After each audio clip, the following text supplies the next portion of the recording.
What's up, everybody? Welcome back to the Game Junction Podcast. We're here for episode 120. What are you laughing about over there, Mark? I'm not laughing. You're the one laughing. I'm just smiling, giggling a little bit, and you just completely lost your train of thought. Not my fault. No, I was waiting on it to connect there. That's all. Make sure that we actually that's are what they all live on say. everything as well. Well, anyway, we're here for episode 120. So we had obviously the PlayStation State of Play happen this week. We got quite a bit of other news. Like there's some other like random stuff that kind of came out that sort of, I guess, interests us, and like some things to talk about with the Monster Hunter Wilds beta, I guess, network test, whatever you want to call it. Some other stuff that happened. Switch 2 stuff again, of course, and then obviously Nintendo Switch Direct is right around the corner. So got a lot of good stuff. What? A little over a month out from that direct? From a month and a half? the April, well, we got the February Direct too. And you're not getting anything big out of that one. Probably some indie stuff. Nothing. I'm assuming we're getting nothing Switch 2 related out of that. No, not. I expect zero Switch 2 related stuff from that at all. So I assume it's more at that. With just assuming that you're like, okay, this is probably going to be more indie related or third party stuff. 100% anything first party at this point, they're just going to put with the Switch 2 announcement, and then if it'll come back, if it's going to come out on the Switch, they'll announce it at the same time. Yeah, that just makes more sense to me. When I brought up before, I said I expect something Pokemon related. The reason I said that is because there's always been a Pokemon game that comes out like for the previous console when the new console's out. It always happens.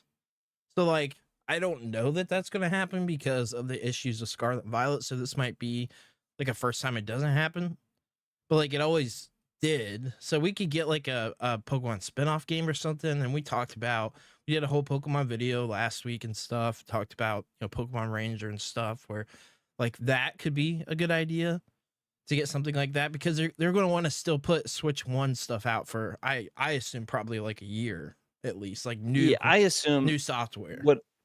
I assume whatever we're going to get is backward compatible. Like I'm pretty sure we'll get Legends ZA news or an actual trailer that'll come out within a year of the Switch 2. It's not going to be a launch title, but it's probably going to be backwards compatible. That would be the assumption that Game Freak's going to go with, just because the install base is too big on the Switch 1 to just say no to that. And that's usually what you're going to get with probably a lot of launch titles, the backwards compatibility, because you're trying to maximize sales and you can only sell so many copies of the Switch 2 in the first year. Yeah, I mean, that's the big thing. Like the live, the amount of Switches out there is just crazy. So, you can't like completely dismiss that. And like with it being backwards compatible, it doesn't really matter. It's going to be like the thing where we're like, eventually we're going to transition to only Switch 2. Like for some reason, the PS5, we're still getting PS4 games. We don't want, the 5-year window to happen like it is. Yeah, that's too long. You need to too long. Yeah, you need to incentivize new consoles and give a reason to buy it. Like, okay, we're a few years on now. We wanted to fully take advantage of the new hardware. We don't want to like handicap ourselves by still developing for 8-year-old, 10-year-old hardware at this point. Yeah, that stuff's stupid. I mean, I can't believe it. Blows my mind that we're still getting PS4 and PS5 games. In 2 years, the Switch will be 10 years old. The hardware will be even older than that. You don't want to be developing for super old hardware. Right. No, definitely not. So, all right, we'll go ahead and dive into the news. Obviously, give us a follow on all the social media platforms. We're on Facebook, Instagram, TikTok, X, all that jazz. Definitely helps out. And if you are listening on an audio platform, you can follow and download the episode. That helps us out a lot. The downloads is kind of what counts towards the podcast. So that helps on any platform. So we appreciate that. But yeah, we'll go ahead and dive into what we got here. So first thing we got is, so IGN got an exclusive interview. I'll just kind of go over some of like the beats that they talked about for Okami 2. So this was like exclusive interview with them, with the creators. Some of the things they said is that the Okami sequel is being made in the RE engine. That could be good or bad, because RE engine has problems, but it seems like every engine does. It has its limitations. We saw that with Silent Hill 2 and some of the other games and stuff like that. So I guess we'll see on that. Some Mystery X Platinum developers are working on the game via Machine Head Works, so that's cool. I mean that's really cool to hear. You know, definitely good. Yeah, I So. mean, because you had other games like Devil May Cry 5, Monster Hunter Rise, Street Fighter 6 that seemed to perform pretty well on that. Yeah, Devil May Cry engine. 5 was really good. Yeah, I mean, like there's stuff that performed well, but it is starting to show its limitations. So I mean, yeah, it could still be good. It doesn't necessarily mean it's a bad thing, but it's like Capcom's wanted to make a Okami sequel for a while. Yeah, for some reason Okami didn't never gets talked about, which was like came out on the DS after. But this is a direct sequel. So this directly ties in, I guess, right after this left off, apparently. So I don't. It says, oh yeah, so it actually mentions here, Okami didn't exist. But what about Okami then, you asked? The Nintendo DS follow-up to Okami certainly does exist and has its fans, but Capcom is aware that wasn't necessarily aligned with everyone's expectations. As Hirabayashi puts it, we know that there are fans out there that like that game, of course. We know the feedback on the game out there of how the story was taken and now how perhaps parts of the story weren't aligning with what people were expecting. With that, we also have the sequel now that, as we explained before, is a continuation from the story, the original base Okami. That's how we're going to phrase it. So they're basically saying, F Okami then, where this is a direct sequel. We don't care about that game. This is kind of, they're putting it in a nice way. Yeah. Hideki Kamiya reads your social media posts about Okami, so saying like he reads the feedback and stuff that people are saying. Ray Kondo composed a song for Okami's sequel trailer at the Game Awards. He's a prolific video game composer who's written music for games such as Bayonetta, Dragon's Dogma, Resident Evil, Fire Emblem, and more. Okami sequel is very, very early in development still. The trio spoke and said they announced their Okami sequel very early just because they wanted to, but did ask fans to be patient. Faster is always the best here, but Yashi says, we will not give up quality for speed, but we do know that we will not drag our feet for this title. It's something that we put our efforts into. So that's a good thing, but I don't like, I'm not a fan of announcing so early. If you're that early in development, it's like, why are you announcing? Yeah, you're saying it's like going to be another 4 or 5 years before this game comes out. It's pretty much what they're saying. I mean, like, which means it's going to come out either at the end of this current console, beginning of next console. Is pretty much what they're saying. Yeah, I mean, if it's still we're going to be on the PS6 and potentially the next Xbox console and stuff by then. Obviously, Switch 2 will. It's always that mid. I'm like, if you're making this announcement, people are expecting it to be out within 2 years. Yeah, I don't think they're saying it's very, very early in development. So 2 years to me seems like maybe that's pretty far off. The art in this game is just absolutely beautiful. There's got to be a ton of work that's put into this game. It just has to be. There has to be so much. I can't even imagine because it's or it's just gonna be surreal. It's gonna be or it's just gonna be like a 6-hour, 8-hour game. It just won't be this super long game, which would shorten the development time. Like if you're not developing this open world and it's a fully linear game that's gonna take you about 6 to 10 hours, it might help them shorten their development time. I would hope for like at least like 12 hours out of this. But yeah, I mean I could see that though. I could see that. I mean first Okami, let me think. I don't know how long. I mean, that used to be averages for it. I thought it was like a 15-hour game.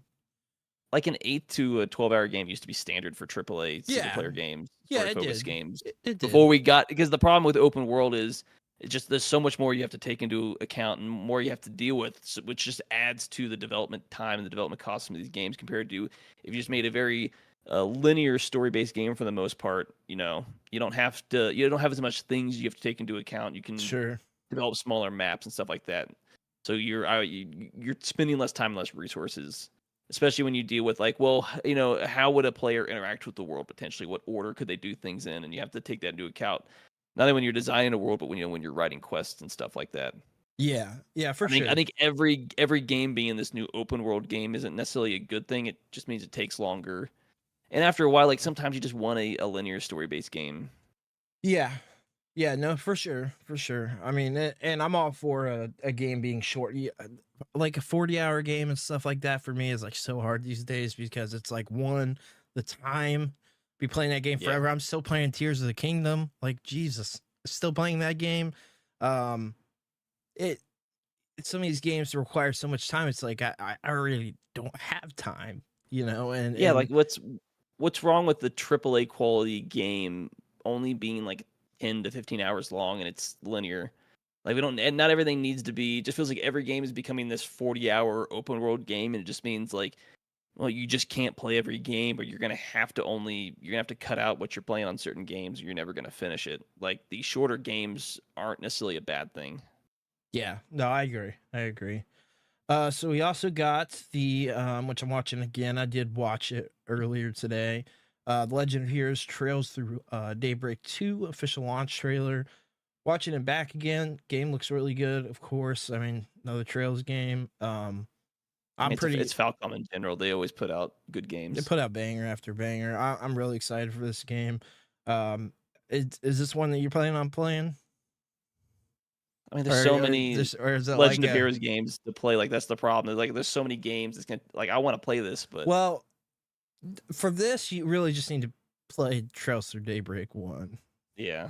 You legitimately like I like some of these games where it's like all these games are the same universe, but like you don't want the stories to be intertangled or to play a newer game and like this game that came out 15 years ago, you're spoiled on the plot because it takes place 10 years after. Yeah, like sometimes I do think some of these JRPGs I like love do it that and it becomes hate super convoluted because then you're like, oh, this new game comes out. Like but awesome. Here's 10 games that are going to take you like 40 to 60 hours to beat a piece that you have to play first. Falcom releases games like crazy now. I mean, we got 2 Ys games last year. We got the some of these games.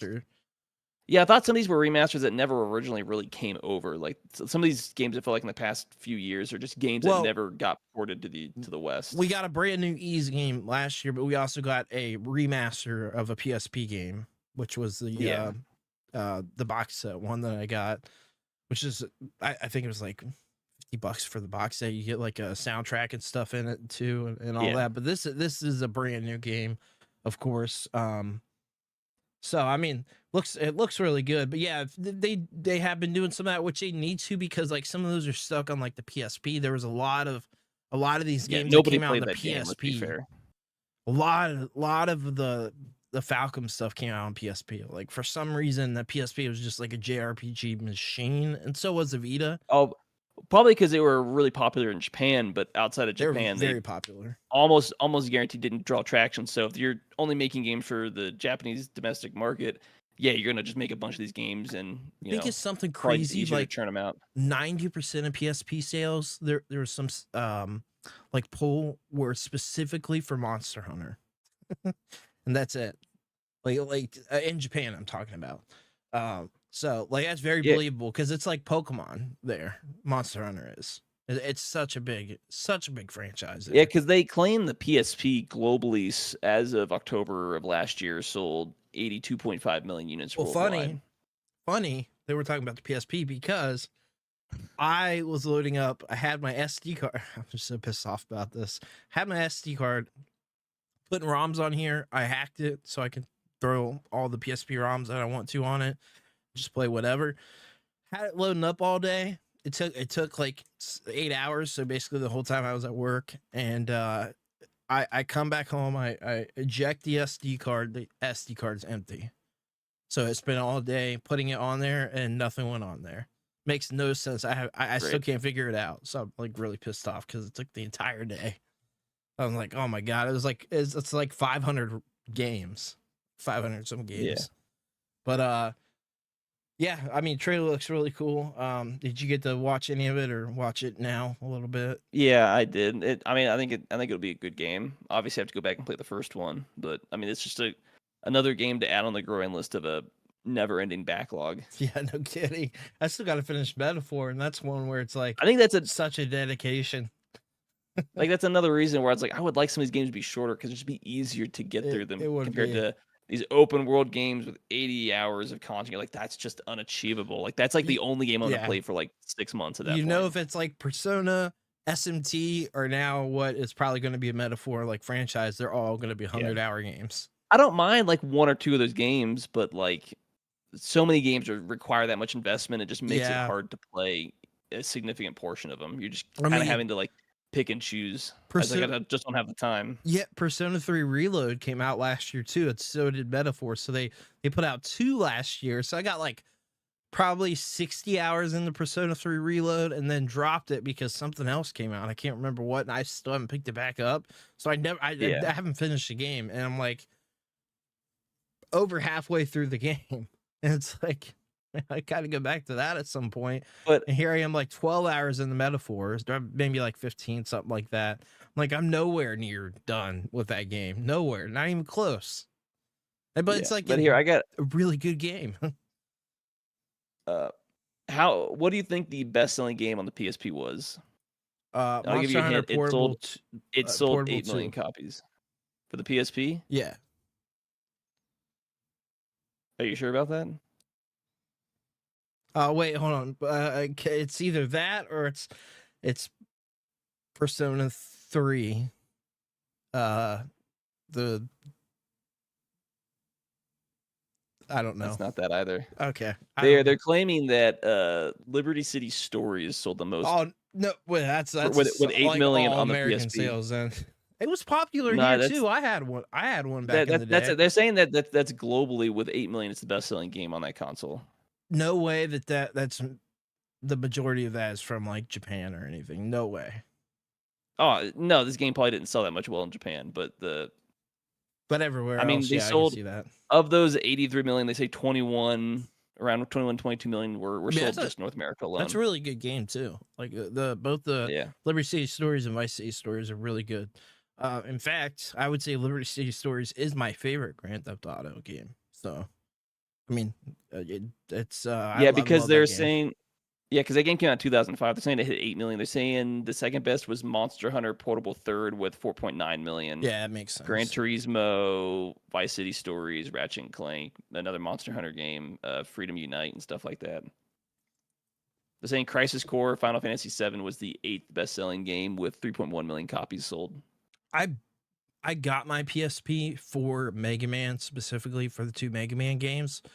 But when I got those 2 games, the next game I got was Monster Hunter Portable 3rd or 2nd or whatever. I can't remember. It's just GTA just sells well. Freedom 2 across the board. 2. GTA, yeah, it does. It sells for sure.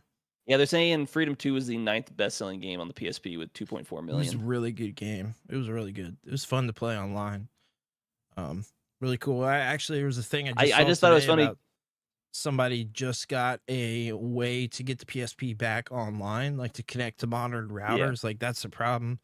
You can't, with the encryption and stuff, the way that it works, you can't connect to modern routers. Well, somebody built a plugin for it's called the new like hack for the PSP is called Arc 4. And I've got that all set up and stuff on my PSP and PSP Go. And they set that up to be able to connect to modern routers, so if it can connect to a 2.4G connection now, which will be cool and interesting because that'll bring some games back online. So, it's good. Yeah, like you can play Metroid Prime Hunters back online. Yeah, I did it. It was like crazy. Yeah, maybe a lot less people playing the game now. Yeah, there is. You have to go in a Discord for it, and people say like, "Hey, does anybody want to play?" Like I'm in a Discord. You just want to hop on and just be nobody there. Yeah, but it was fun. I got to play with people a couple of times. So, but yeah, next we got, this was really cool to see, Mobile Suit Gundam Seed Battle Destiny Remastered. So this was originally a Vita game and a really good game too. So this is really cool. It says, become a pilot in the world of Mobile Suit Gundam Seed. Watch the Mobile Suit Gundam Seed Battle Destiny Remastered announcement trailer to learn more about it. Blah, blah, blah. It's going to be coming out on May 22nd of this year. So that's pretty soon. Do you have any interest in checking this out? I didn't know this was the game in the first time, but 100%. I'll probably check this out. Looks dang good. Man. These games always feel subpar, to be fair. Like you could put more time and effort in developing some of these games, but I will say this was one of the better ones that I played that wasn't like a Warriors game. Like I legitimately enjoyed this game. Like tell me I'm not a fan of Seed. Like at the Blu-ray collection. That's so cool. That's so cool. How much is that? I think it was over 100. Now I've got to go into Amazon. I don't remember how much I paid for it. I thought it was around Curious 100. because I kind of want that. Yeah, now I got a little starter collection for Gundam again. I want to go through everything. So, but yeah, no, it was a really good game on the Vita. It's cool that they're obviously remastering it for a reason because it was a good game. So, I thoroughly enjoyed it. It was one of the better games. It wasn't a Warriors game, so it was like a more standard Gundam game, if you will. I mean, it fits the Warrior theme pretty good. Yeah, but it's not a Warriors game. Okay, I don't think this is brand new because now they're saying it's like $300 on Amazon. Whoa! I'm 100%. I didn't spend $300 on this when I bought it. That's probably out of print. I think I spent closer to like 150 on it. That's probably a third-party seller. It's out of print and being scalped essentially. I mean, it's the Blu-ray edition of it, so it's not. It's not new. When did this come out? No, I think they redubbed it back in 2011, 2012 for the Blu-ray. Oh, so this has got to be a few years old at the very least. Well, that's when the Blu-ray originally came out. Was around 2012, 2013. Yeah. Well, yeah. I guess I bought it when I did. Unless I spent $300 on it, I just don't remember. I bet it's a third-party seller. I can't imagine that shipping at $300, but okay. So what I bought it for retail, or no, I bought it from somebody called MBM Sales. So it might not have. It was new, but it wasn't directly via Amazon. I bought it for $250, which is a little bit more reasonable. Yeah, still close. But I bought it through a third party. It looks it was one of those people that partnered with Amazon Prime, but it's sold by a third party seller type thing. Yeah. So I don't know if that was retail, but considering you have all season 1 on Blu-ray and you've got the original TV run with the original dub, so you got both copies of it, as well as some extra goodies and stuff that are inside of it. I think it was about what you'd expect to pay for like a collector's edition. Yeah, especially it's still on the pricier side. Expensive, so it always is. Yeah, so we had the Monster Hunter Wilds beta test going on. Actually ends today for Steam. I don't know about console. I'm not sure. I assume it's the same thing. I would make the assumption. Well, because that the PSN being down, they said they were going to extend it a day. So I don't know when that day is. They said they were going to extend it because it was down the whole day for the beta test, so nobody could play. I mean, they could. I mean, it's just another reason to go PC, right? Yeah, so I got to play about an hour of it today, and it was really good. It still had some of the Monster Hunter, little jank to it. No, it wasn't.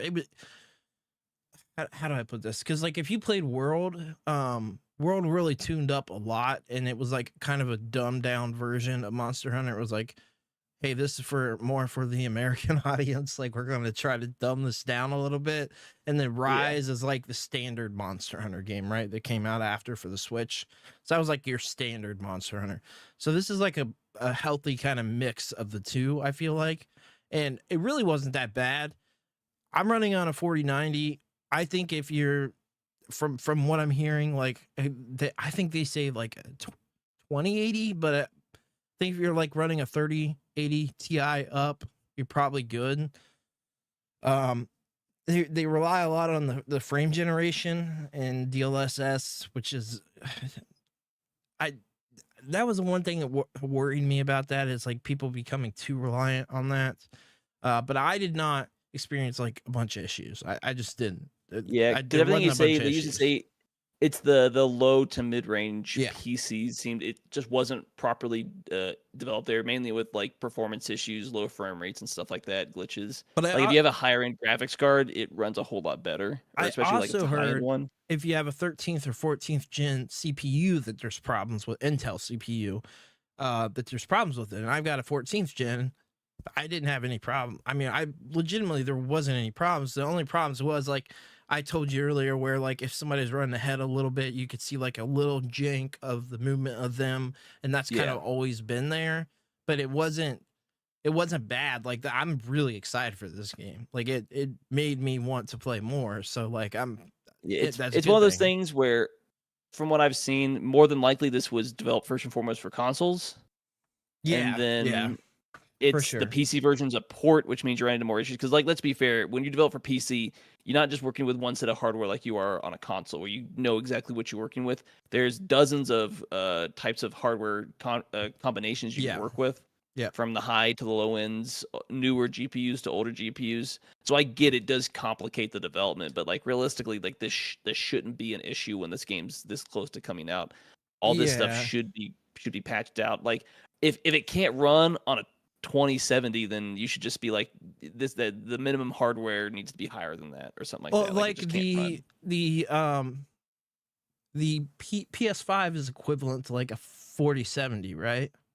Isn't that the case? Yeah, I would what say I hear. It's fairly similar. So yeah, I mean, I think it's going to be fine. Like almost everything's developed for console, right? Like almost everything is, and then it gets ported over or whatever, or developed separately. Almost everything is. Like there's such rarity that a thing is developed for PC in mind first, like because whatever it's developed for, it will always natively run better. Like when it's developed for PC first and it's ported to console, consoles always have issues because it's just not what it was developed for. Yeah. As well as you can tell it in some games that are developed for a like a lot of games on PlayStation that are coming to PC. The problem is like these games, the whole UI and the control scheme was developed around a controller, and when you bring it to PC, sometimes they get lazy, and you're like, this just does not feel well with a keyboard and mouse. So I tried keyboard and mouse. You have to map stuff. I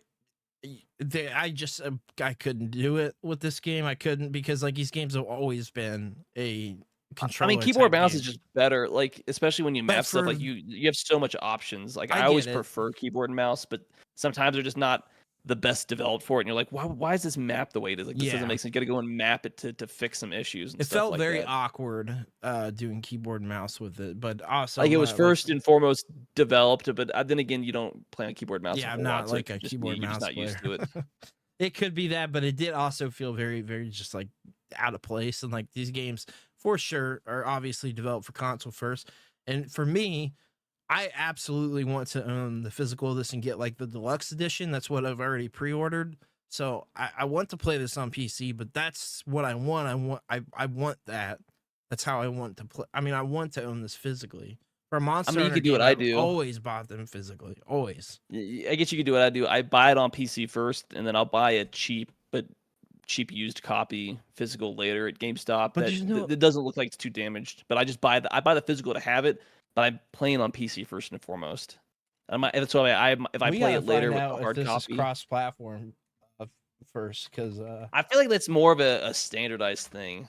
We should probably look this up because we're planning on streaming this like that Saturday. What they're saying is Monster Hunter Wilds has crossplay, which allows players on PlayStation, Xbox, and PC to play together. Like, let's be fair, crossplay for a lot of these games has just kind of become a new standard. Like, it's weird if it's not there. Does Steam? I assume Steam gets the deluxe edition too, right? Because like I kind of want all the extras. I always, from what I understand, as long as go for like if it's like a digital deluxe, yeah, there's like if it's like a physical thing, then you're usually gonna have to go the console way.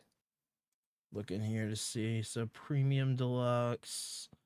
So there's a standard edition, deluxe edition, base game plus deluxe pack, and premium deluxe edition. That's just in-game content, maybe some cosmetic DLC packs. So like at the very least, you would want to go the deluxe edition, the premium deluxe. Yeah, so all this is always going to be when you buy like these deluxe editions on Steam, it's all just digital. There's no physical that comes with it, which is kind of the only downside. But the difference is the deluxe edition has what they call the deluxe pack, which is some cosmetic stuff, and then the premium deluxe edition, they say premium bonus, and then to be released at a later date, cosmetic DLC pack 1 and pack 2, which is just essentially you're just getting cosmetics that realistically you can just buy whenever. So this just shows like I'll buy the standard edition, and if I want these, you can just buy these cosmetics at a later date. From what I understand, there's like some other extra stuff that's not just like cosmetics. That's why they put cosmetic DLC pack 1 and 2 separately. Yeah, but like let's be fair, in a lot of games, like these deluxe pre-order stuff, almost immediately you can buy on a digital storefront because they want the money. They're not gonna. This idea of gatekeeping pre-orders, digital stuff, is just not a thing anymore. Let's be fair. Maybe the physical stuff, it's still a thing. There is a pre-order bonus for it though. There is legitimately a pre-order bonus. Yeah, but usually a lot of those are cosmetics and usually most, if not all, those become viable later down the line. We are planning on streaming this right away. So like I guess I've already got a pre-order on Amazon for PS5. So like I'm like debating here. Which means you're what I not can going to do. get it that day it comes out. It's going to take a No, day or two to get there. I usually get day and day. I Like mean, I've had him come a day before. So like I've had that happen come a day before at least. because they ship it out and then it's up to the actual. You have to think this person comes out shipping on them. Thursday. We're streaming on Saturday anyway. So like I'll be sure to have this for sure. Yeah, like right. this is a game where I want to dive in. I imagine we're probably going to stream this probably a couple of times in a row because it's such a massive game that I feel like we kind of have to. You know what's funny? I mean, obviously, it's 75 gigs of space on an SSD. Do you know what the minimum specs on this for the graphics card are? What is it? A GTX 1660 with 6 gigs of VRAM or a Radeon RX 5500 XT. This wild. See, This game's already having this game's struggling with a 3060. Like, I thought how it is was it going to run? 2080 Ti, but yeah, see, that's what I'm saying. Minimum specs. The recommended minimum specs is a 2060. Okay, so like even with lower an than what I i5 thought. 10400 Intel or a Ryzen 5 3600 or something like that. Gotcha. I know that Ryzen crazy. CPU right now it just keeps selling out and people are scalping it on eBay like crazy. I mean, that's new hardware across the board. 3D or whatever the hell it's called. I mean, you usually go two years between new out releases, so give it 6 months to a year. Then you pick up the stuff. I'm an Intel guy, so I'm good on my 14th gen right now. Yeah, I don't know what you're trying to do. It's just one of those things where I'm like, if you give it a few months, eventually it's going to be in stock more than enough. The one thing is people are always like, those CPUs run better for video games is what they say, but Intel is better for like workstation. And like the problem is like this is I'm like, it's better, my but gaming it's rig like, is like my workstation too. It's like 5 to 10% better on average, and you really only see it if you're gaming at a very high end. Yeah. Like, it's a lot of what I see. I'm like, yeah, it's better, but it's kind of negligible. Buy what you want. Buy what you're gonna buy. What's the best? I mean, what do they call it? The cost effectiveness for you. Yeah, just buy what you can afford. Because to be fair, like going from like a 4070 to a 4090, there is a level where you start to get diminishing results on the performance versus the cost.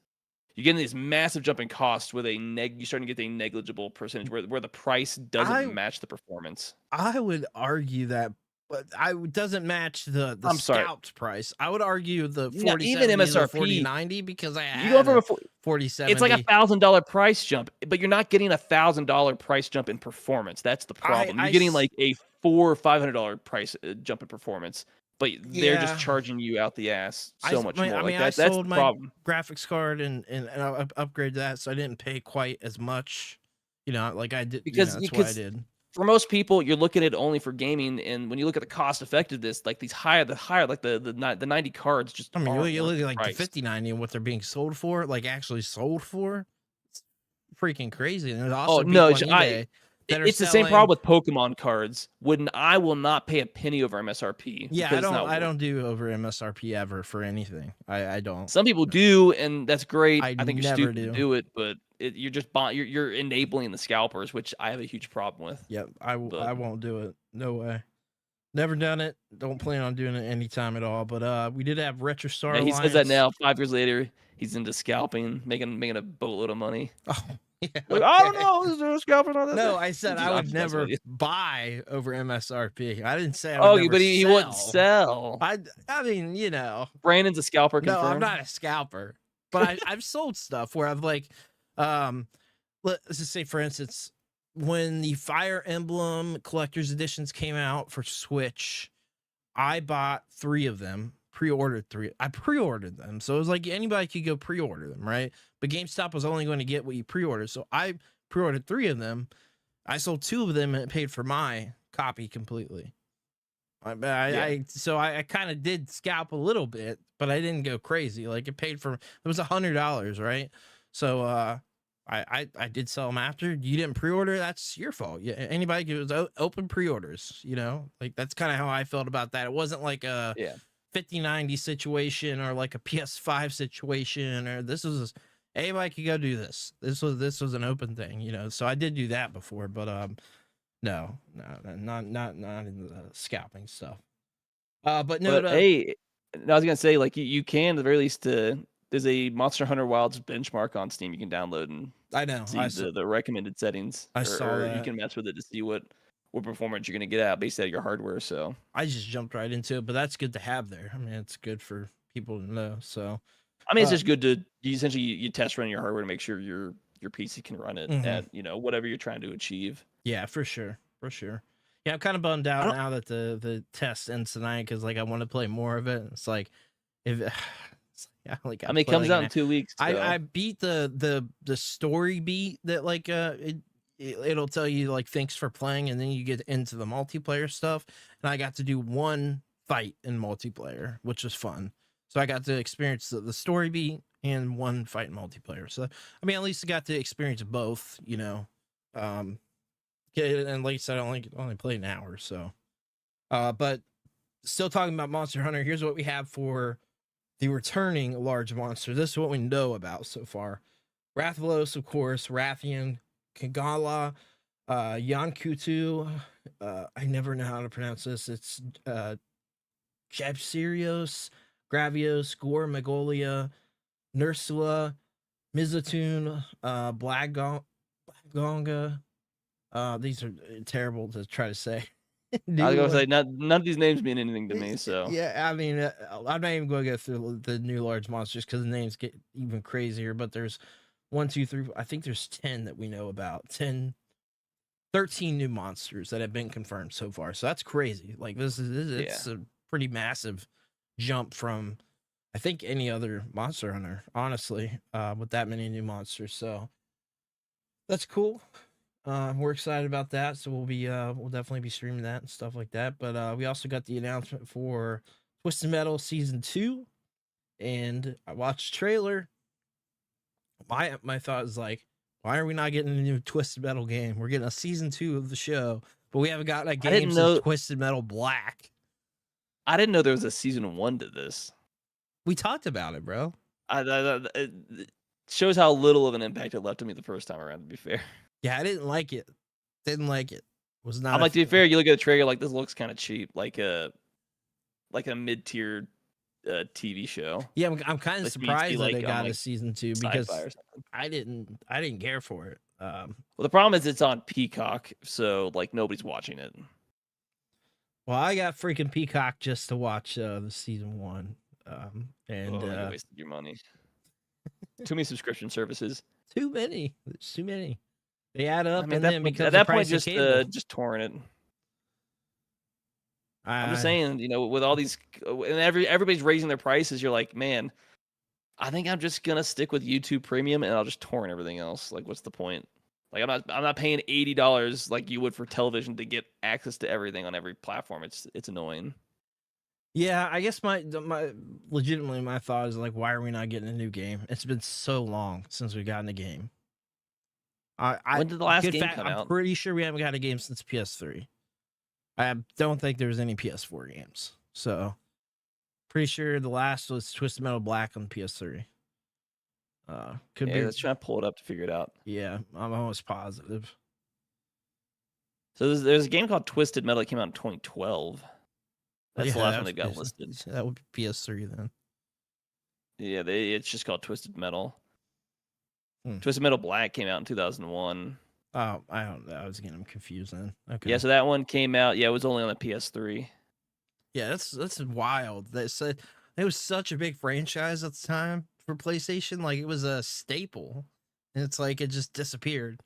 Like, I don't. They just stopped making games for it when the PS3 came out. Pretty much stupid. So stupid because they were fun games. I mean, Demolition style games with a cool main character. It was just it was fun. The wacky vehicles, the crazy weapons for the vehicles, just like insanely fun, especially multiplayer.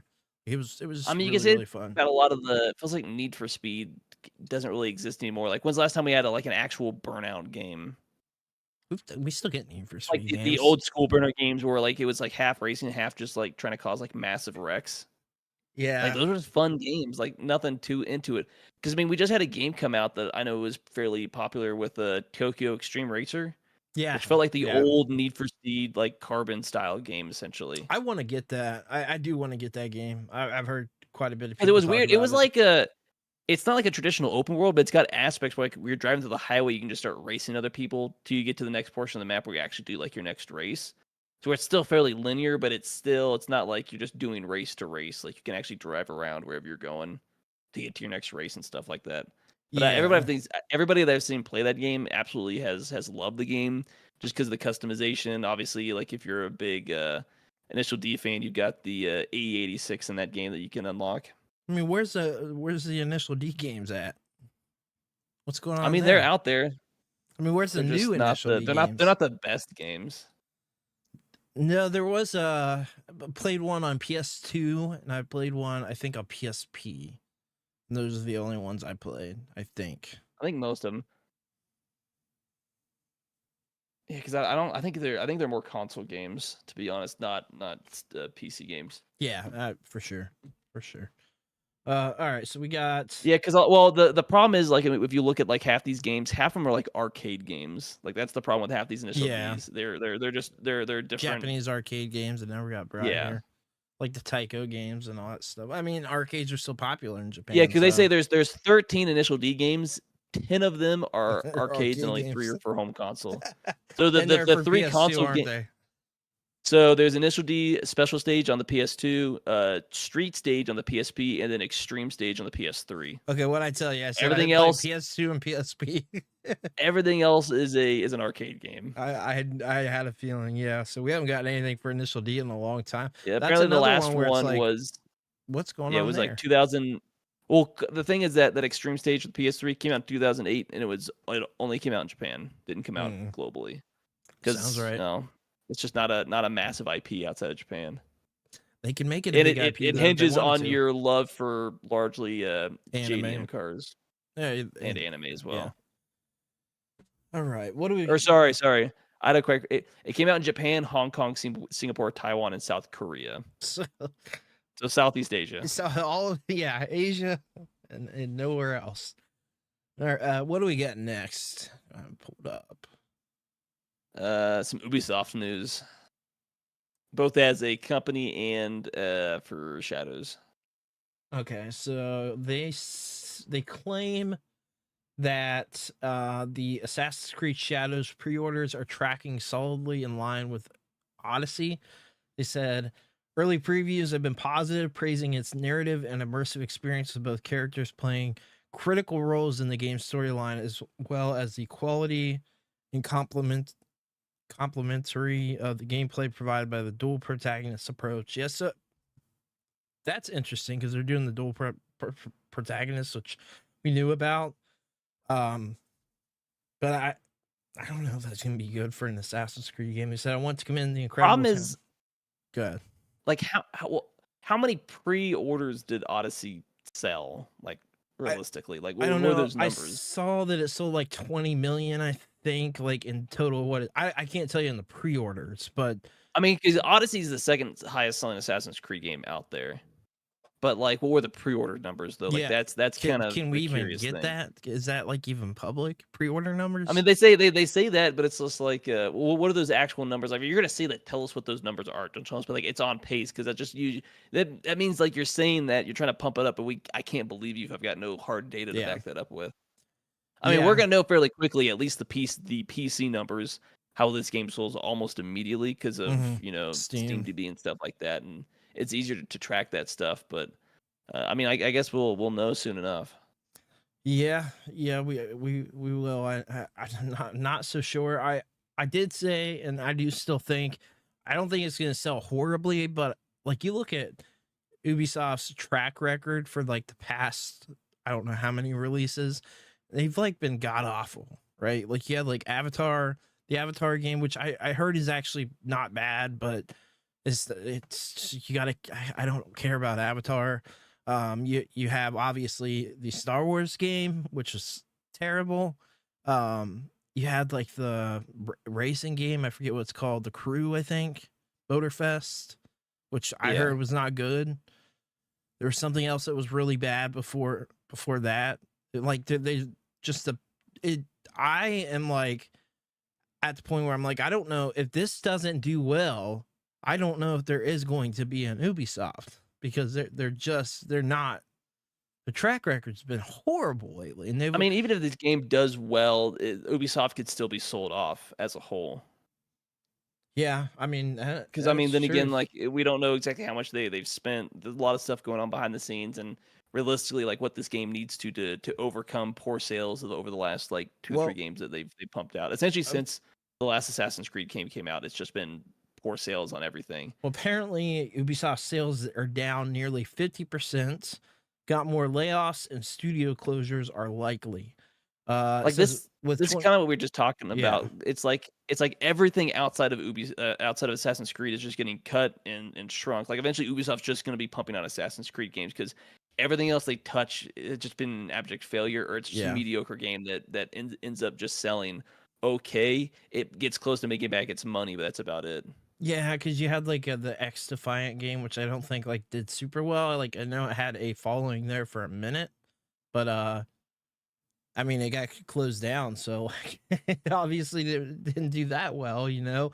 So that was another one, but apparently 2024 was their worst year ever in history, and Ubisoft has been around for a long-ass time. Well, they had 2 big games, and they both, one flopped, and the other one just sold poorly. Yeah, I mean... like, Skull and Bones was just not what people wanted to play. Quadruple A game, bro. And the Star Wars game was a buggy mess and was just kind of a middle of the road, like a 6 out of 10 game. And those games just aren't going to sell well long term. I think it's fair to say that Skull and Bones is probably, if something happens with Ubisoft after this, is what did them in, because they well, that's really where all the negative game. That's where all the because everyone you're thinking Black Flag, and then you got everything that didn't make Black Flag good. It just took everything you loved about the game and just ripped it out and said, and it was no, you financed don't get this. by like a prince or something, right? Like it was financed by something like some Saudi Arabian prince. Wouldn't surprise me. Something crazy like that.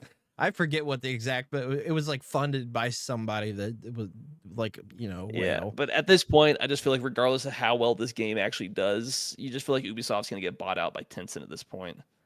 Like there's so much damage outside of the Assassin's Creed titles that, well, it's just stripping their ability to finance games that aren't these games, because everything else just doesn't do well. Yeah, these are the only games that sell well. Even if it's still like a 6 or a 7 out of 10, it's still going to sell fairly well because it's just a really large IP.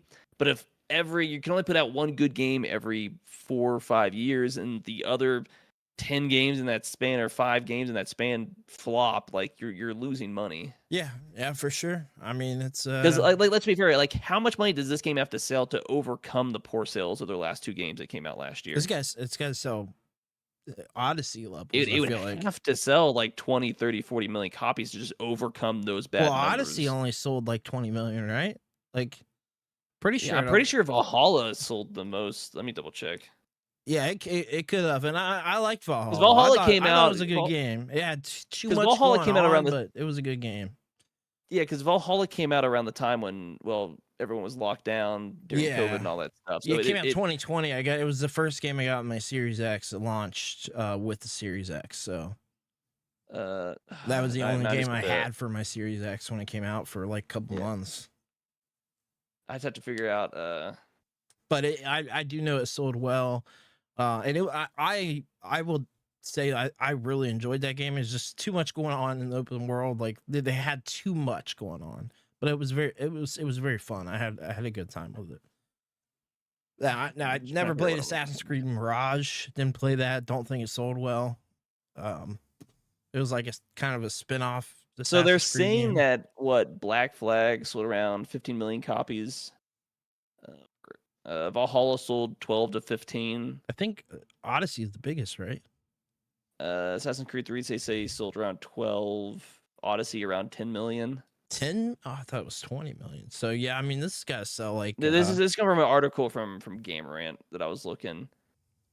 Origin sold around 10 million, which is crazy that Black Flag is still probably the best selling Assassin's Creed game. It wouldn't surprise me. It's like everybody you talk to say that's like the best Assassin's Creed game that they've ever made. Yeah, it's a dang good game. Very good game. Like still playable today. Still holds up today. I played it again, like 2019 or something, and it was great. So let's see. Looking at something here to check what their number one. I'm just curious, like what in total is their number one selling. So apparently, they're saying Black Flag. They're saying the Assassin's Creed IP as a whole has shipped around 200 million copies. Yeah. But Black Flag, right around 15, is the best-selling game, is what VG charts is saying. Take a guess what their best-selling game of all time is.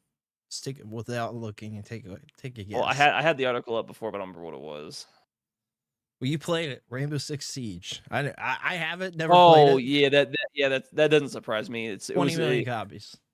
I think the game's gotten progressively worse over the years, but when this game was peak back around 2018, 2019 or something like that. Like it was a really fun, really popular game. I have for the PS5, never played it. I just don't. After right around 2019, 2020, they started making changes to the game that I didn't like balancing. That they thought it's making the game better, and I just thought it made the game worse. Isn't that what always happens to these multiplayer games?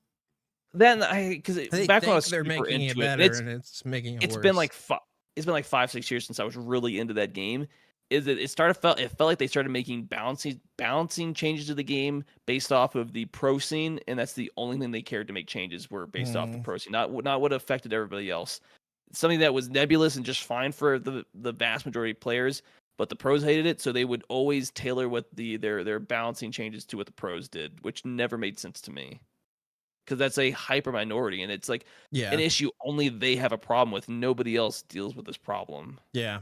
And other than that, and some of the other options made a lot of weird change over the years, because like Rayman was their main character, right? Like for years and years and years, and then we just like stopped getting those games, which is really weird. And they had other franchises that they just kind of ditched and left behind. And I'm not sure. Yeah. Why? But I mean, Ubisoft was big in the PC, like early PC days, like like 90s and stuff like that. Like Ubisoft is a big company, like really big. But company. I mean, this was always their big live service game.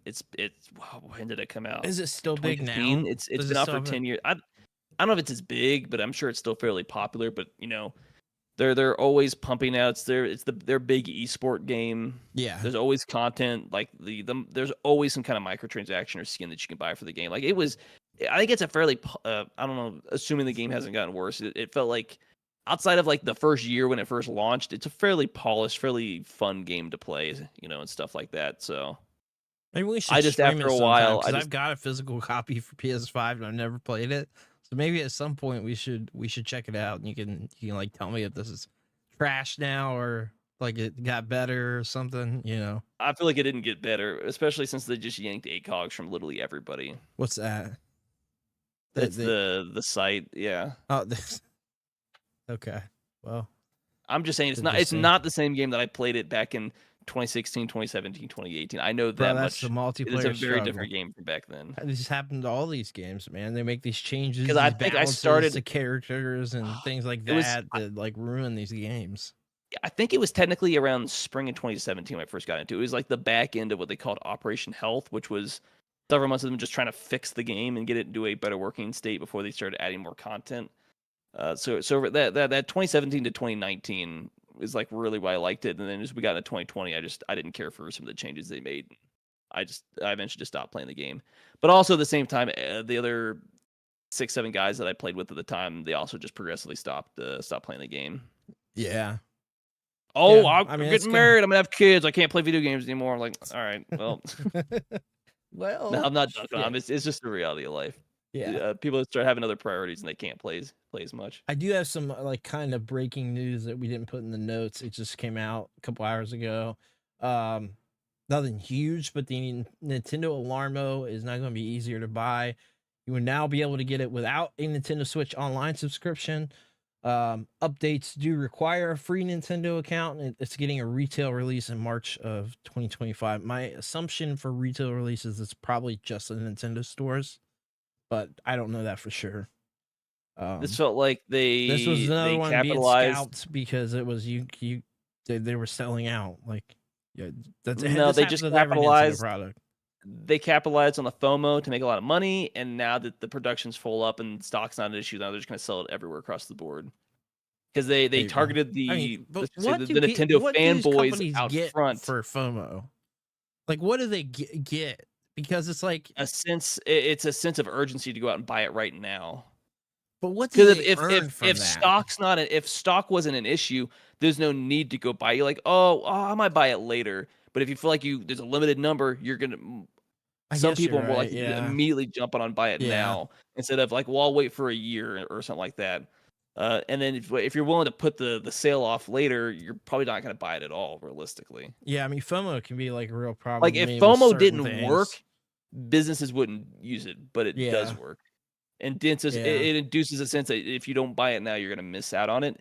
Even if realistically, it's kind of like something like the GPUs and stuff like that. Like it'll be there eventually. You just need to be patient. Like, you don't need the new shiny thing right out the gate. Right. But I mean, that's not how people act. They want it. They want it now. People are impatient. And so I wouldn't be surprised sometimes they intentionally aren't full out there. They're releasing the product before the full production's ramped up to induce that sense of need to buy it now. So when it's fully in stock, you're gonna sell them fairly quickly. Yeah, that for the sales. You're just trying to like maximize your profit. Essentially, is all you're trying to do. I guess that's just the way I look at it. Before the next topic, are you playing Kingdom Comes Deliverance at all? I never beat the first game. Are you planning on playing it? No, I'm not. Because I didn't. It was a fun game. I didn't mind the story. The combat in the first game I just couldn't stand. Too realistic.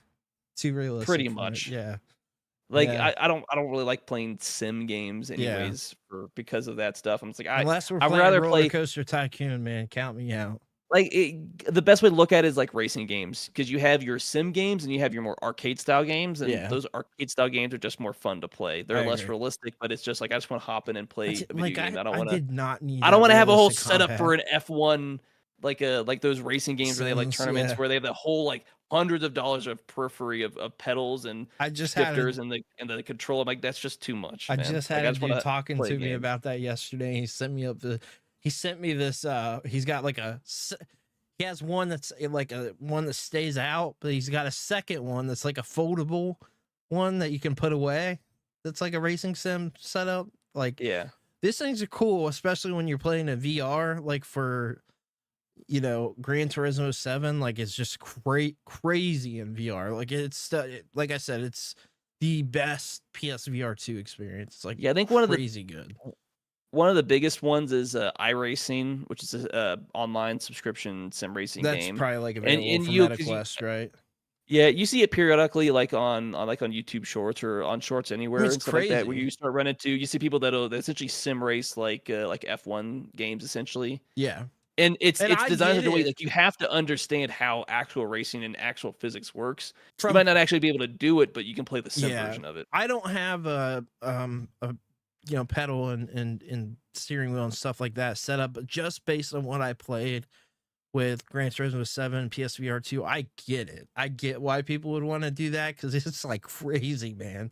Like, it's insane. Like, it just it's like highly competitive feels and stuff way like too realistic almost, and I'm like, holy crap. Like, it can feel uncomfortable. I can see where some people can feel uncomfortable with it. It's like racing, but you can't actually afford to actually go and actually race in an actual car, so it's like the most affordable thing you can actually do. It's racing for poor people.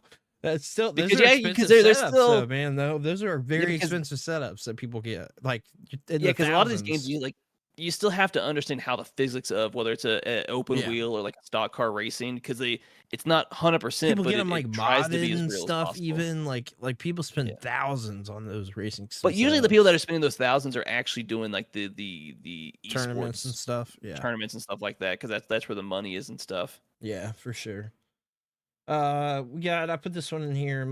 I want to take advantage now of some of the Steam sales, but they put out their Steam sales 2025 full schedule, and it looks like it's going to be Couch Co-op Fest February 10th through the 17th. So that's going on right now for audio listeners.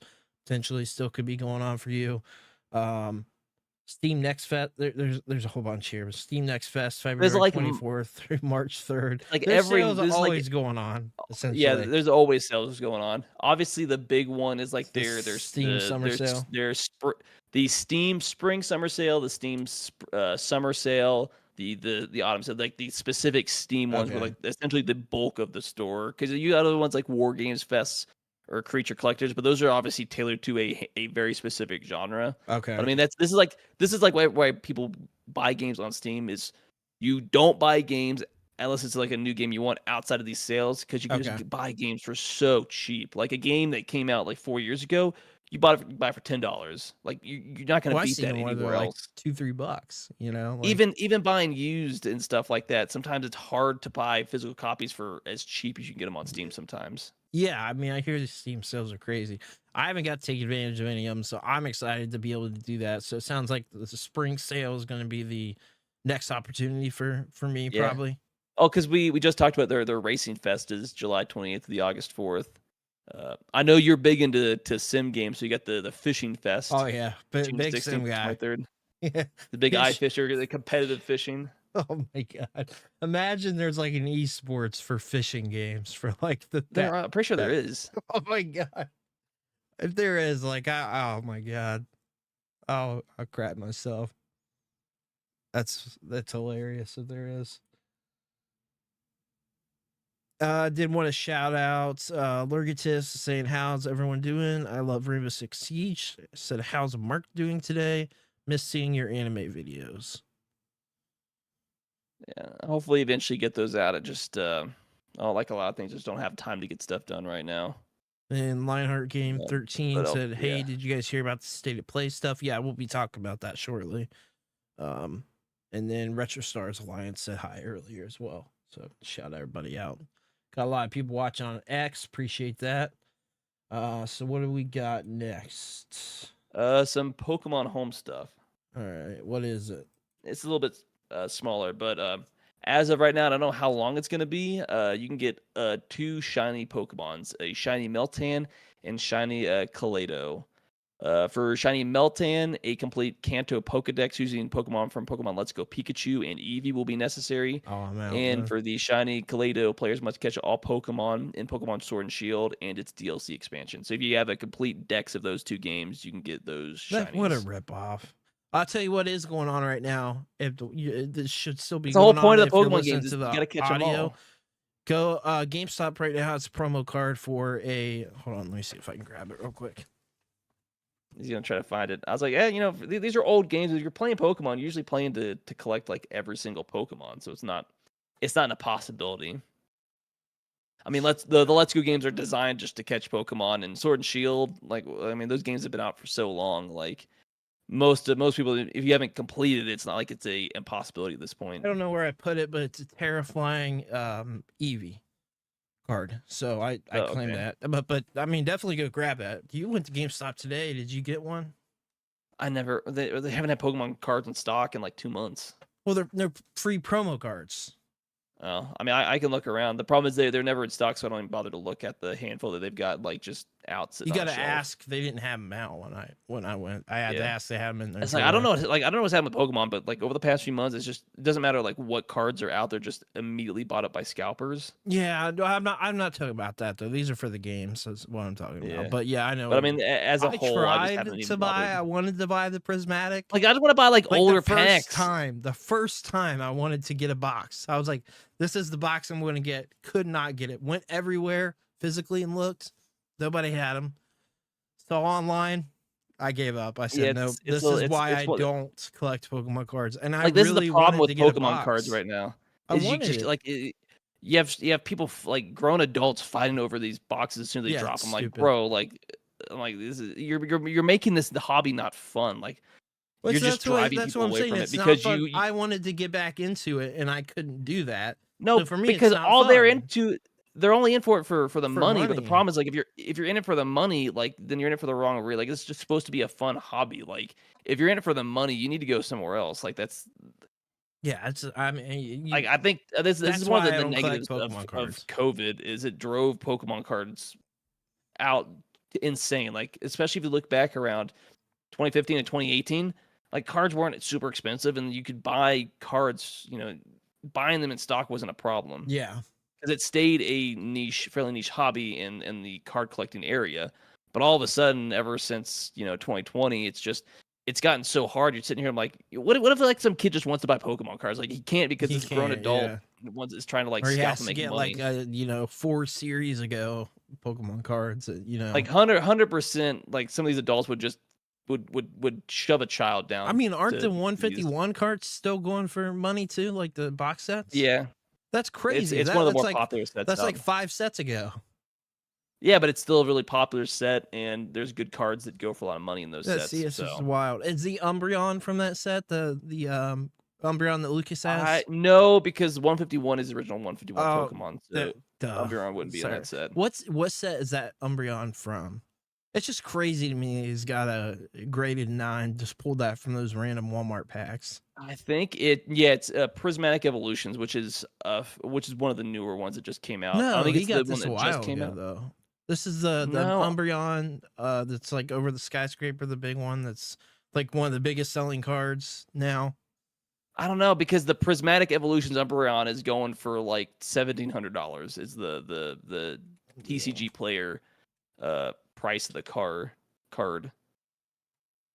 I mean, Umbreon in general is a so very this is 2021 Pokemon Umbreon VMAX Alternate Art Secrets Evolving Skies. It's going for $2,200 on TCG Player. Fair enough, yeah, but it's also Evolving Skies also had a print, so yeah, I know, but that's the one he has. He pulled that last year out of one of those random Walmart packs that are like, yeah, because that one's going for about $2,200 right now, which is ridiculous. Like, I don't know that's who would pay crazy. That and he got it graded a 9. He's like, I'm grading this for me because this is such an expensive card. If something happens to it, like I get it at that point. If it's that expensive, like I get graded for your own. The problem is like I'm never selling them, so I'm never gonna get them. But he did it for himself, so he doesn't damage it. He's got kids and stuff, man. You know what I mean? Like you got to be careful with that stuff. $2,200. Like my lord, that casing you can break it pretty easily. Well, I don't know. It's still. But so there's a new one. Like I'm just in it just for the fun of collecting it. Like if you're in it for the money, I think you're in a hobby for the wrong reasons. So the new Prismatic Evolutions Umbreon. It's crazy because Umbreon is one of my obviously I got Umbreon tattooed on me. Is one of my favorite Pokemon, and like all these cards are always stupid expensive. And I'm not like sure why, because Umbreon wasn't necessarily ever like a super popular Pokemon necessarily. It's just evolution, which I guess those are kind of popular. I guess I don't know how viable that card is in competitive play, but it's one of the things that makes it expensive is it's just a really rare card. Like it's the odds of you pulling that card are extremely low. Yeah, that's part of it. Looking here to see if I can get any other information on that Prismatic one. So like one just sold for $1,000 plus shipping. Right before that, 1,700 near mint holofoil. Basically 1,700 right before that, almost 1,800 before that. So it's going for like crazy money too. That's wild, man. Another crazy Umbreon card. Interesting. Because I think a lot of these are just considered chase cards. They're like, I think it's Umbreon one of the most expensive. But that's like a lot of EV cards are expensive, but it's just because some of these cards are hard to pull, and people just like the EV Pokemon or the EV evolution. The Sylveon is $550 on TCG Player. Yeah, it's just the EV cards are expensive. But I wanted an F and Prismatic box. Like I wanted to get one, and I couldn't do it because you're getting scalped right now. That's that's the problem. I couldn't do it. I went everywhere and they were gone. They're all sold out everywhere. So because that's the problem with a lot of stuff is if you turn around and you can sell it for more because like, oh, you have an odd of getting this $2,000 card, so I'm gonna sell it at a marked up price because you have a 0.01% chance to pull this card. You know, I don't even care now. That's the thing, because I can find it. I wanted it. I was very interested in getting it. Like I don't care now. Like kind of ruined it for me. But the scalpers are still gonna make money, so it's all worth it because somebody's willing to pay that money that is willing to just get ripped off.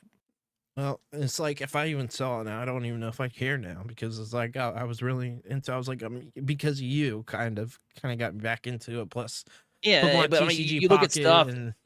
and you're like, the scalping is just so bad. It's just like ridiculous. Yeah, it's ridiculous. Well, Well, like talking of eventually scalping, you're gonna be people are gonna stop buying these, and eventually you're gonna be stuck holding the bag because I'm like, this bubble's gonna pop eventually. Like, yeah. there's no way these people are gonna continue to pay these prices. Well, we're talking I about mean, maybe it scalping won't, here, but so you're gonna drive away a significant portion of people from this from buying these cards because yeah. you can't buy them, and you're charging out the ass for them. It's just like, like, well, what's the point? Might as well just not even bother. Yeah. I mean, talking about scalping, we got apparently Switch 2 units are reportedly selling for $40,000 on the Chinese black market. Obviously, the parts and stuff, they're being made there, like everything is. So this according to a recent post on the Switch 2 subreddit, thanks to WCCF Tech. Early units in Nintendo's upcoming new console are being sold on Chinese black market for about $40,000. This is supposedly sourced via the same leaker from, I have no idea how to say this, Chinese Zaihangshu forums, who revealed the CAD model for the Switch 2 in 2024. So there's a screenshot. Unfortunately, I can't, because of the way we're set up, I can't show it. But you can look it up and what it shows. And yeah, I mean, apparently they're being so. I can believe it because I mean, how easy is it for one of these workers to backdoor one unit? You know what I mean? And like one unit becomes 5 units. And surprisingly, they're ready and boxed. Like they're building up a stock. They said they're doing that so that there's not a problem at launch. It's surprisingly not the easiest thing considering the amount of surveillance they have. And to be fair, like a worker, all this stuff has IP, not IPs, but you have serial numbers. Yeah. Like all this retail is tracked. So if it goes missing, they're gonna know probably what employee probably stole it. To be fair, but what if managers? Oh, this is a broken unit. This is a broken unit. If they care to dig into it, this is broken. I'm just saying, like, with how integrated IT and computers and all this stuff, like if something's missing, somebody, like, all you have to do is look into it, and you're gonna know who took it. Like, let's be fair. I guess the biggest thing is like, what could you do with it right now? Absolutely nothing, right? Probably nothing. 100%. It's is like a flex. If this is going on, this is just a flex. Yeah, and I've got this, way ahead we've not actually seen. We have like snapshots of text.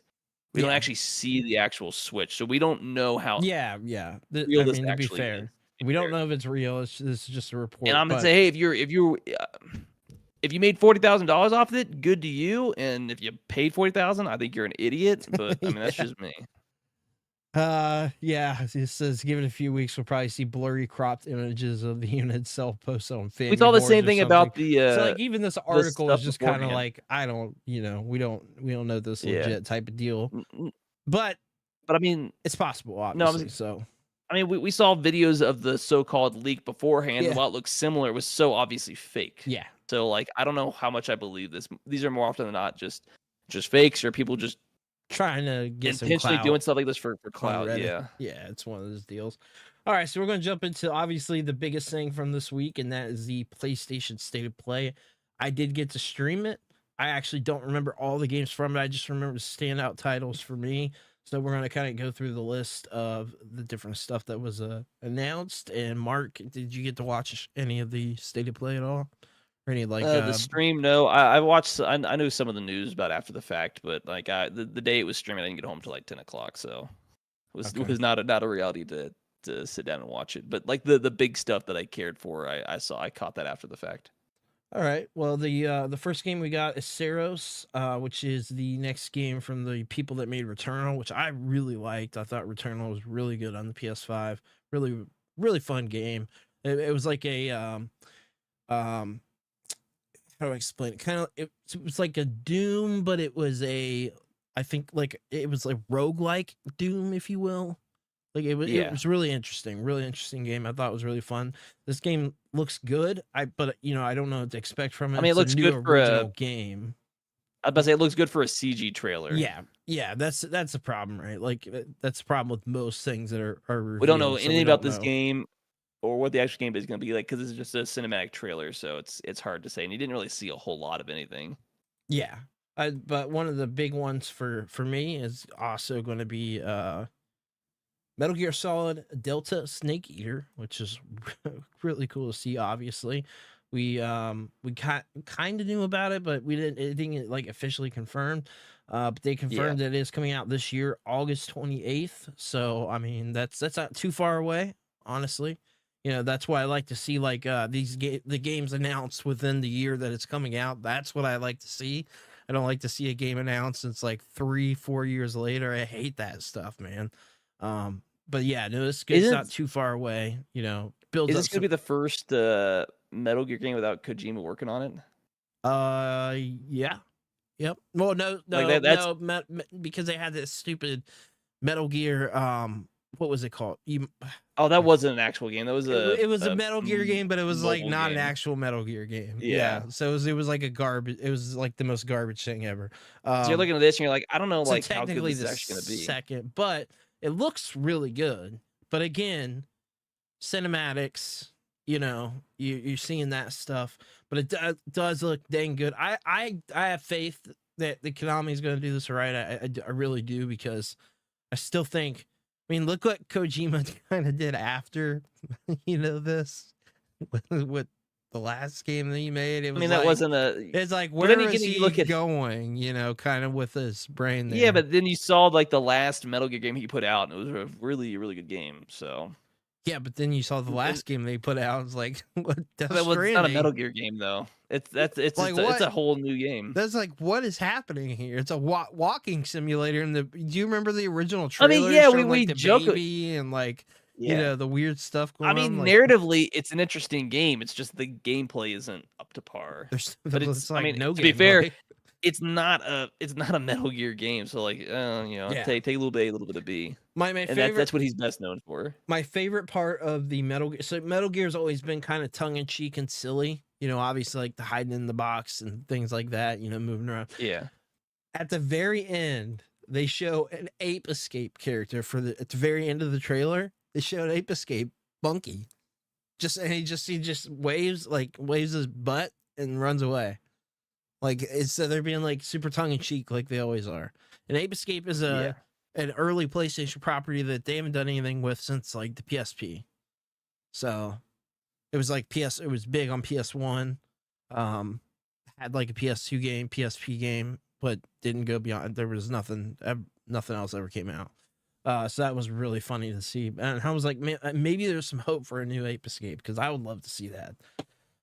One of the big ones, obviously, more for you, but I'm excited too. And based on what I saw for it, I was like, okay, I have a little faith in this. Like, this might be good. We're streaming Tiny Tina tomorrow, so we're gonna see like what their latest thing that they've done, because neither of us have played that. Borderlands 4, and I assume you saw this graphically trailer. It looks more like the gameplay that you got, more refined gameplay from 3. Essentially, is what it looks like. But the gameplay was never in doubt. Good. Like the gameplay was never in doubt, and the gameplay wasn't the problem with 3. It was the story. That's gonna really make or break this game for me. Is the writing for the game. But the gameplay looks like a huge evolution from 3 to me, because we actually see gameplay. It's not. We don't see any story stuff. I think the gameplay wise, outside the actual, it just looks so fast and fluid and. But 3's just like that, so it is, and what it just, to me, it looks good. Like the gameplay, that's what I'm trying to say. Like I'm excited for this game. It's like you said, the story, whether that's going to be good obviously, or not, because Borderlands 3 story is trash. We all know that. I mean, it's obviously using the same engine they did for 3. This is what what it looks like. Really? But it doesn't just comes look down that way to to me. It looks just like 3, because I just played 3 within the last 5 months ago or something like that. I didn't play a lot of it, but I was playing it recently. Like, it looks just like 3. Doesn't to me. It looks like they're using the exact same engine as what it looks like. Huh? Yeah, I don't see that, but it looks exactly to me. It looks just like 3. I mean, a little bit. The graphics like they have an improvement, obviously, but it looks just like 3 to me. I mean, it's possible. I have no idea. We don't know the engine's running on or anything, but 100% to me that would be. It looks just the same. Okay, all right, fair enough. I mean, that's just what I see. All right, we also got Onimusha: Way of the Sword. Another one that looks good, but obviously again, a lot of CG trailer going on with it. To see Onimusha return, make its return finally after the PS2 and stuff is awesome. I mean, like it's really really good that they're reviving a property finally. Like, thank God Capcom's doing this to bring this back, because there's so many. Like, what are they doing with Mega Man? What are they doing? With so many of these properties, like it's like all Monster Hunter now and Resident Evil, and that's it. Oh, because those are the games that make money. Well, Mega Man doesn't sell copies anymore, so why bother with it? They're the kind of studio that only will make games that are going to make them money. If the game's going to be negligible, why bother? That's the kind of studio that they. Let's hope this makes some money. The only thing I don't like is that this isn't coming out until 2026. We don't have a firm date either in 2026. But it holiday does. So the assumption is holiday of 2026. Probably, yeah. But what they showed off looks good. But again, it's a CG trailer. It looked like there was a little bit of gameplay in there. I'm looking back on it. It looked like you got to see a little bit of gameplay. The sword play is a game of strength. So there's a little bit of the gameplay going on in it too. So that's good. But yeah, I'm excited for that to return. I'll definitely be playing that, picking that up the day it comes out for sure. We also got a single player action game called Tides of Annihilation, revealed during the state of play. So it says it looks like this one. It was one that was like, I don't know, but it says it looks like a beautiful single player narrative driven action adventure game, which sounds exactly like my type of game. Intense breakneck combat and immersive narrative in an unforgettable setting. It takes place in modern London and has been taken over by the otherworldly forces. Players will take on the role of Gwendolyn, will be able to call on the Knights of the Round Table to help her in combat. I mean, I was just kind of like, I want to see more of this game before like I make kind of a judgment on it. Like it sounds like my type of game. You know what I mean? Like it looks almost like a more Stellar Blade-ish game, sort of. Yeah, the combat looked like that, where it's that it's not the rogue combat, it's the you're talking about like a Souls-like game. Yeah, it's like a Souls light as far as the combat goes, essentially is what it looks like. I hope not, because I can see where some of that might be there. Yeah, I hope, because everything's going that way now. Feels like because it's a popular game. I don't necessarily like it. I'm terrible at the Souls games. The Souls Light, is a little different. All I can say Stellar Blade was different, but still, I'm stuck at a boss that I cannot beat, so I have not finished Stellar Blade. And I want to buy it on PC, but I'm like, I can't even beat it on console. And I've had it for months. I bought the game twice. I don't know. I didn't have that problem with it. Maybe just bad at Souls-like games. I'm terrible at Souls games, and I buy all of them. Here's a funny thing, because I did see people talking about it. You look at the character design. Yeah. Who do you think developed this game? Where do you think the studio is located at based off the character design? I actually don't know. Let me think here. I mean, look, just look at the main character and how she looks, and tell me who do you think where the development studio is based out of. I don't know. Is it a Chinese studio? Yeah. Yeah, sounds right. I mean, yeah, you can tell because she doesn't look like a What's a butch the studio? Eclipse Glow Games is their first, at least on Steam, their first game, and they're based out of China. Well, it looks like I'm saying like Korean and Chinese developers are taking over because they're taking over, man. They're giving you what you want, which is we got Wu Chang coming out here games, soon. Looks really good. The characters look attractive. They don't look like a modern audience. Tell me I'm wrong. No, obviously, the DEI bullcrap, right? Like, we don't want all that. I'm not there for that, but I'm also not there for necessarily an attractive character. I mean, like 95% of the games I played are like male characters. Like, how often is it realistically that you're playing a female character? I bought Stellar Blade for the female character design. I stayed for the gameplay. I bought it for the gameplay. There's a reason the saying sex sells is a thing, because it does. Yeah, and it's a fact. I don't need that in a video game. Video games throughout the 2000s, throughout the 2000s into the early 2010s, this is all you got. You got like design. Boobs always, right? Like, yes, great thing, but like that's half of the fun with video games. It's a fantasy world. Like it's not It's reality. cool. It's Like cool. I don't want reality. It's cool. It's cool. This was Like I interesting want to to see. stare at a female ass when I'm playing a video game. It's just a fact. All right. Well, that's okay. Well, then I'm sure there's a lot of people that agree with you. I don't necessarily care about the. You know, what we're not getting is a Days Gone 2. Like, where's the sequel to this game? No, but I actually am kind of shocked. I'm surprised we're even anything. getting a remaster of this game. I'm super shocked about this. So and I've only ever heard good things about this game, but it didn't commercially sell, right? It didn't sell. But everybody that's played it, they absolutely love this game. That's what I've heard too, and I haven't played it. I've heard great things about it. I heard it's awesome. So I'll play this. I'm probably gonna pick this up. Yeah, because I never played it, so I was like, oh, I guess I'll pick this up and see, because it sold bad, but everyone that I know has played it raves about the game. So and the remaster looks good. So it's got VRR and PS5 Pro support. Obviously, they're going to be doing that. Permadeath and speedrun modes, and enhanced photo mode, additional accessibility features, and even a horde assault mode that will have Deacon St. John taking on even more freakers than usual. Players who already own this is the cool part. Players already own the PS4 version of Days Gone, $10 for the upgrade. Which I think is right. I think it's fair. An upscaled game. Yeah. Fair enough. You already have the game, and plus all the additional modes and stuff. And the I'll say this, PS5 Pro, because they advertise it as a big thing.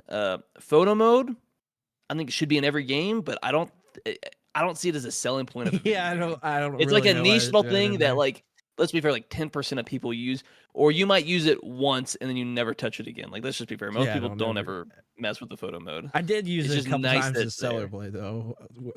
Yeah, a couple situations. You use it like once, even in like a game that you like, you use it once or twice and then you'll never use it again. Yeah, I mean, there are people that use it all the time and it's great, but like that's a hyper minority of characters. But I'm glad. But the other stuff, I think, for a remaster and it being brought over here, like normally I'd be like, no, but the game didn't sell. So this means I heard great things and I haven't played it. So it's like, okay, and they are adding other stuff to it. And if you already own it, $10. So I mean, are you saying I need to buy a cheap used copy of this for the PS4, and then I just, for like $10-15, I could still save money? Is what you're saying?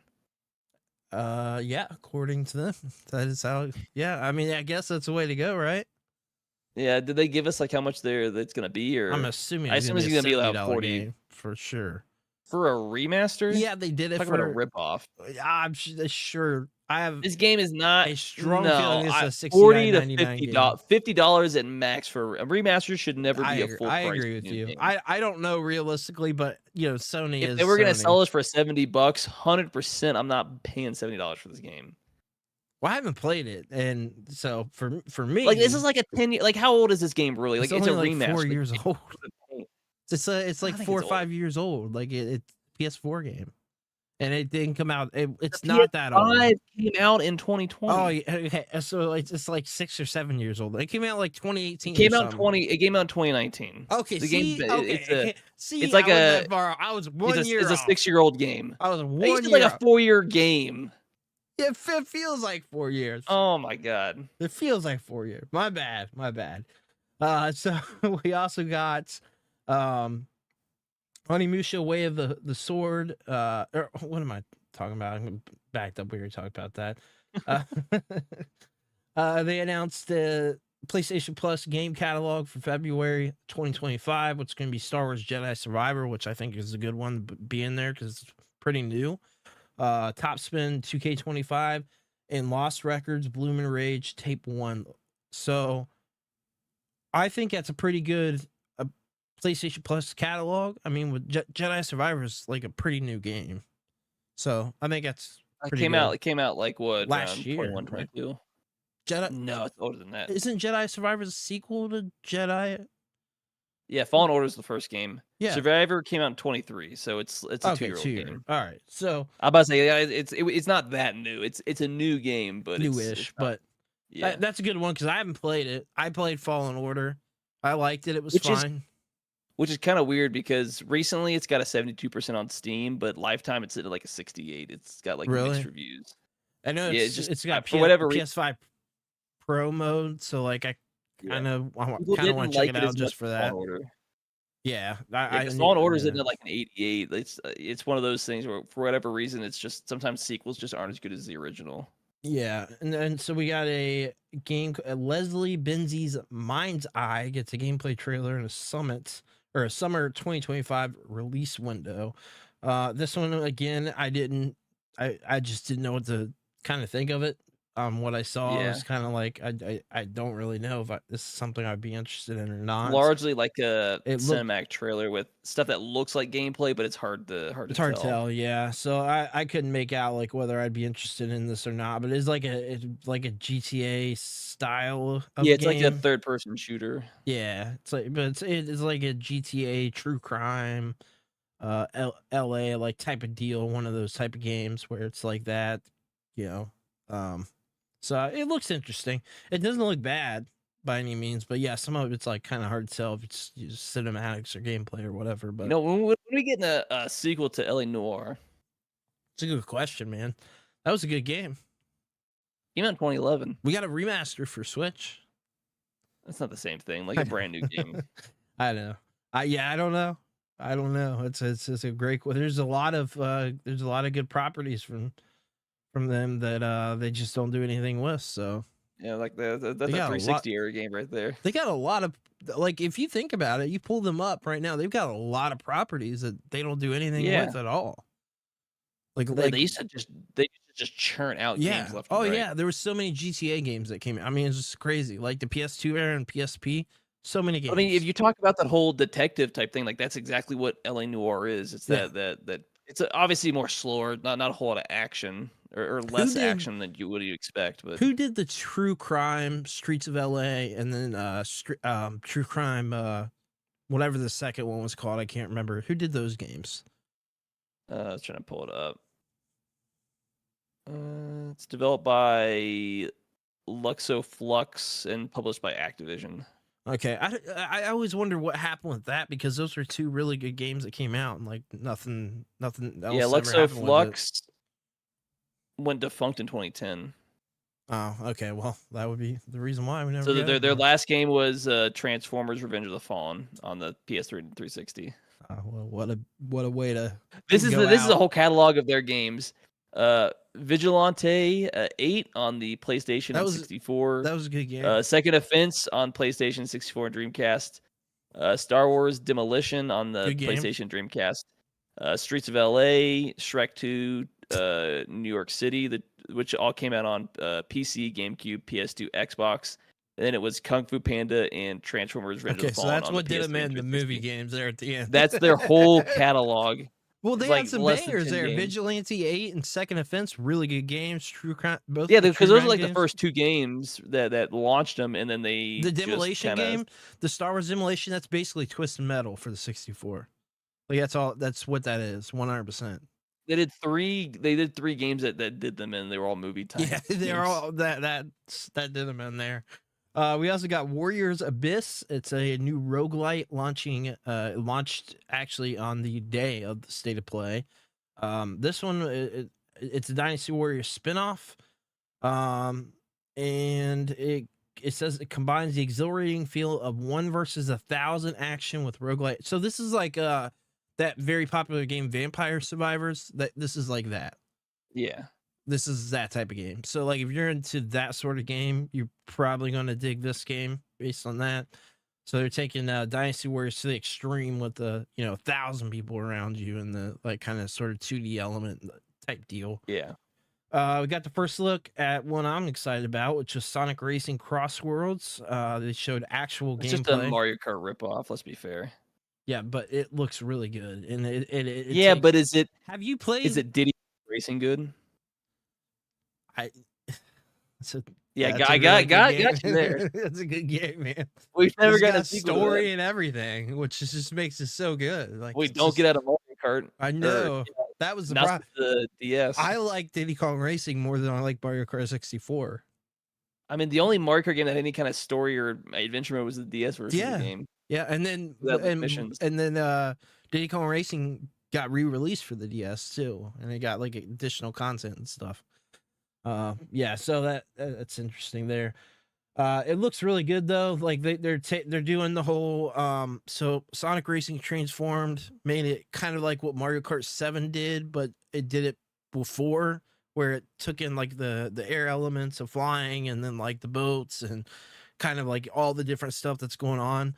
This one I'm not sure what the cross worlds elements, so like they always have a gimmick. These ones always have a gimmick, but you can see Sonic like doing the Sonic Riders deal on the wait, I don't know what you call it, like the surfboard type deal where he's like, skating sort of. So you see that for like a quick second. So like it looks like a lot of elements of stuff going on here. This looks like a dang good Mario Kart clone to me.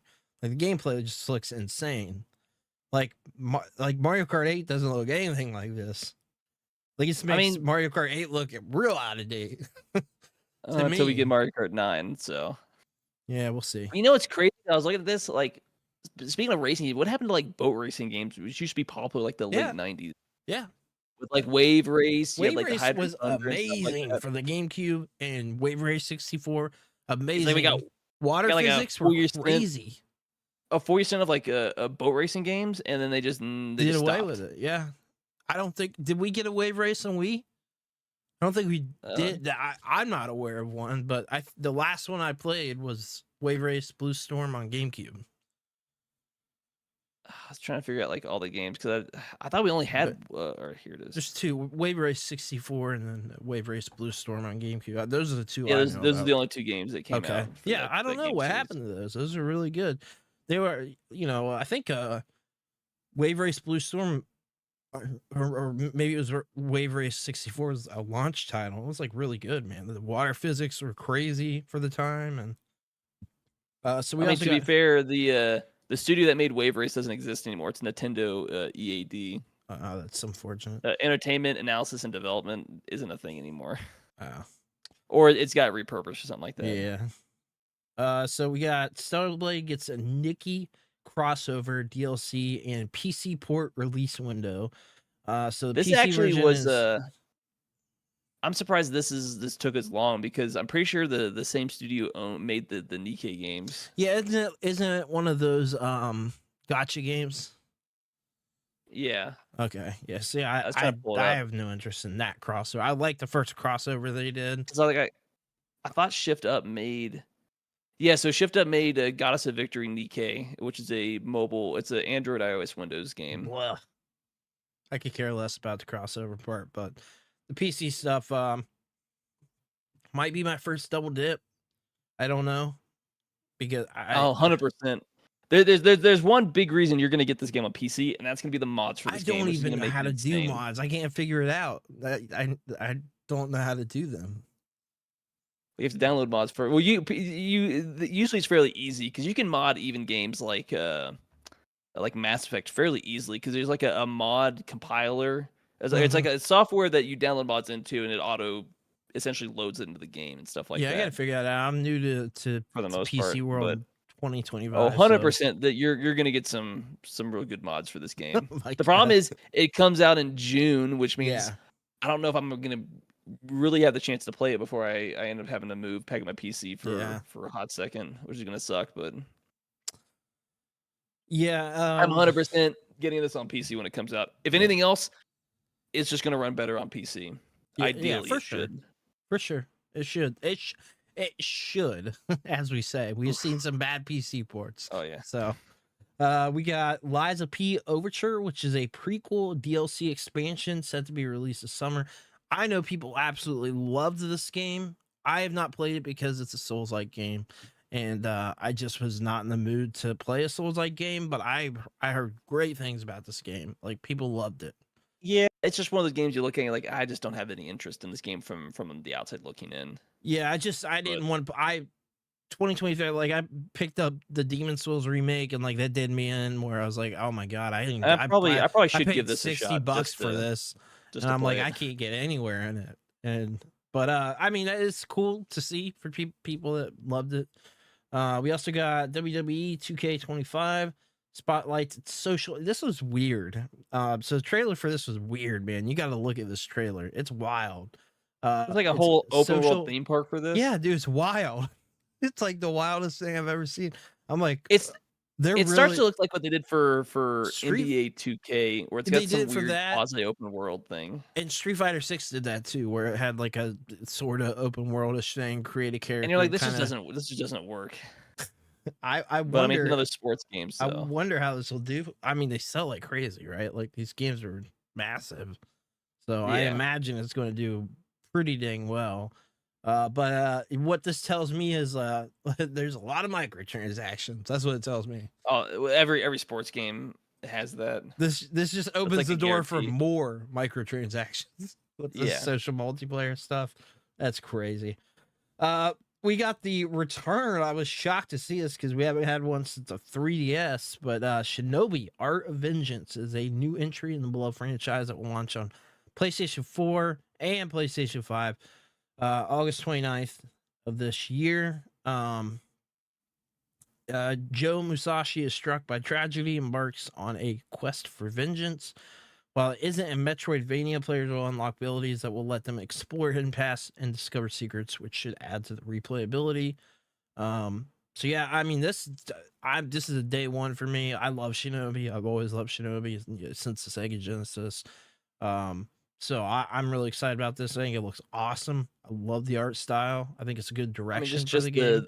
Yeah, it's just that 2D art style. It's still Beautiful. a thing. Beautiful. I think it looks great. I'm really excited about this. I'm glad Sega is still doing something with Shinobi. I mean, 3DS wasn't that long ago, but that was like a launch title for 3DS, so it was quite a while ago. And it just sucks that you have to wait, another like 9 months to get this game. 8 months. I know, and it looks so dang good, man. I was like really excited. This was one of the highlights for me. So I'm really excited about this game. But we also got Metal Eden, which is an adrenaline rush sci-fi FPS heading to PS5 on May 6th. This was another one where, again, like I was kind of like, I don't know. I kind of want to see more of this game before I can really like make any sort of judgment on it. Because I don't know. What'd you think about this? Did you watch the trailer for this one? Yeah, I was kind of like a mixed, confused a little bit. It looked like they were trying to like rip off Doom a little bit in the gameplay. Yeah, it does look like that. And people were saying that too. People were saying between Doom and like Overwatch for some of the art style, but how the game plays, it looks like a Doom clone. I mean, it doesn't mean it's gonna be a bad game. It's just the first thing I thought of. Like, this is probably gonna play similar to Doom, or at the very least, like Doom 2016. Yeah, it definitely does. It's the last Doom game that I played. Yeah, it definitely does look that way. But I mean, it could be good. I mean, who knows? Yeah, we don't know. I want to see more of it before I can really make any judgment on it. I mean, it comes out in May, so it's soon, only a few months away. I don't know if I'm gonna have interest in it, but we'll see. But it is coming out on PC as well, so that's good to see, and Xbox as well. Another one we got is Lost Soul Aside. Received new gameplay and story trailer alongside a release date of May 30th on PS5 and keep scrolling away and PC. Lost Soul Aside started as a one-person dream from Yangbing, another Chinese studio. It has now evolved into a sprawling adventure full of breathtaking visuals and adrenaline pumping combat. This one looked really good to me. But again, it's the Chinese studio. It's like they're these Chinese games are bangers. Games. They're putting out bangers, man. Like this game looks really good to me. I don't know what you thought, but I'm just saying these Western developers better watch out. These East Asian developers are gonna start taking over, bro. I'm telling you, and not the Japanese ones, but like South Korea, and especially China. Like I just never could have seen that it would be China that's putting out the. I would think Tencent's got a lot of money because I've always got a lot of money. No, I know, and that's what kind of started. That's what started it, really, realistically. Yeah, like that studio kind of started. I mean, because there has been criticisms that some of these Japanese studios have been they've started moving over to the US. They've been like westernized, so you're starting to see Western influence on these games where you didn't. That's not what you wanted those games for. I mean, we're obviously still getting really good Japanese games, but we're just not getting it to the extent that we used to. So that's which is unfortunate. I hate that they moved a bunch of the studios. Like focus on your like the Japanese domestic market because those are the games that we went there for. Like don't appease the US market because you're gonna start, eventually you're gonna start losing market share because it's gonna be the same slop that Ubisoft and EA give us. Yeah, and then we also got, before the game's even out, we got Monster Hunter Wilds is going to be adding Mitsune as one of their first big updates, as a playable character. So that's pretty interesting there. Yeah. So yeah, we talked about Monster Hunter quite a bit, so we'll move on there. But we got Split Fiction. So this is one of those games. Like, this looks good to me, but this is one of those games where you have to have a friend to play with. So it's a 2-player game that you have to play 2-player. So it's kind of like Breakout, like that prison game. Like It Takes Two. Yeah, It Takes Two. So like, this looks like interesting to me. Like, the gameplay actually like looks pretty dang fun, but it's like you got to have somebody to play with to play through the whole thing, and it's like, how long is the game? Like, when can we play, type of deal. So I don't know all that. It's like, for a game like this, like, it can't be super long for me, because it's like, how am I going to do this? Like, I don't get 6-hour game sessions anymore. I mean, this game comes out in like 3-4 weeks. Yeah, March 6th. I mean, this could be, I want to see a little bit more of it, but like, this makes sense for like a stream game. Like, if it's not long, like, this is a perfect game for that. You know what I mean? Like, this is the type of game, this perfect game for that. So I guess we'll have to see on that. Maybe we'll make a decision there. But we got Directive 8020, which will scare PS5 owners of this October. So this is a horror game from Supermassive Games. So obviously they're pretty big with the horror stuff.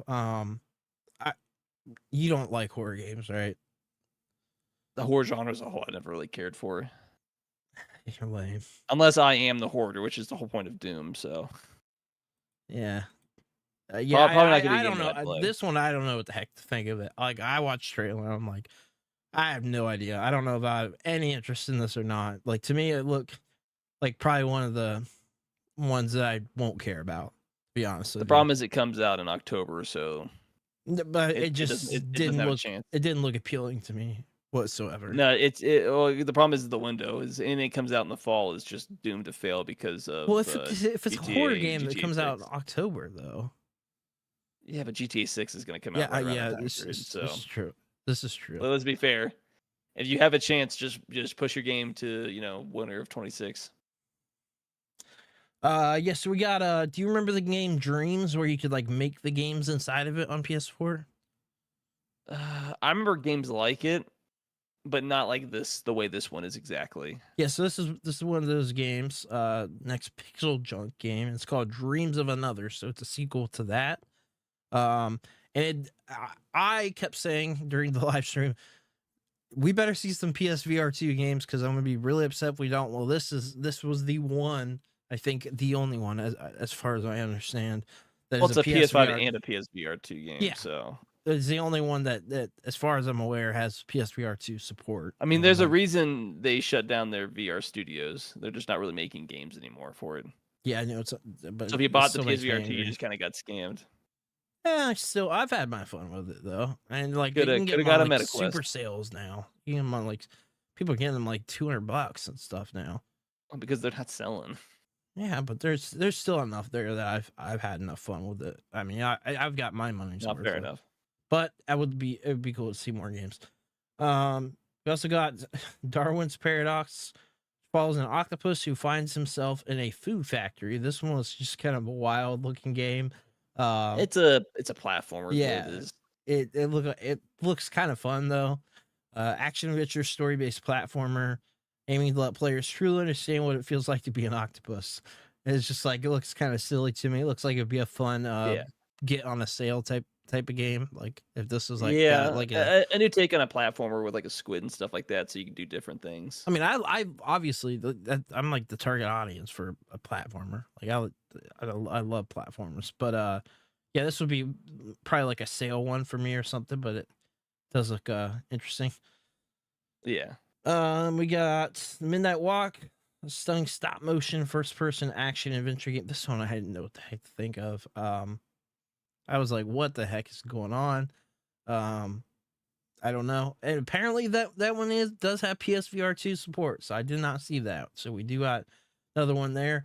We're getting more Dave the Diver DLC. This game just keeps on getting DLC.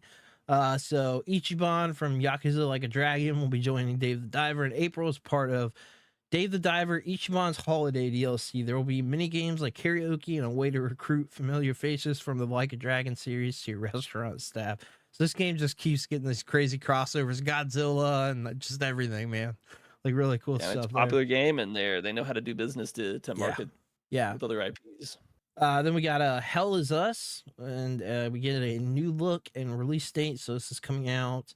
This just keeps scrolling away from me. This is aggravating. Sorry about that. There, it just said like for some reason it keeps auto scrolling. When's it come out? Because this just keeps scrolling away from me. I want to refresh. I was trying to figure September 4th. September 4th. Okay. Yeah. So another doomed to GTA, you think, or? Yeah, it's just as close. I don't know how to feel about this game because I feel like we got more of like a CG trailer than actual gameplay. Yeah, that's how I felt about it too. So it feels horror-esque, but like I still don't know what to feel about the actual game itself.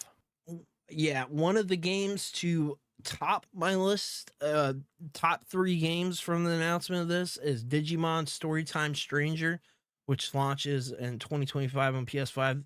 This game looks phenomenal. Yeah, pull up the trailer because this does not have the trailer mark, but it's a JRPG.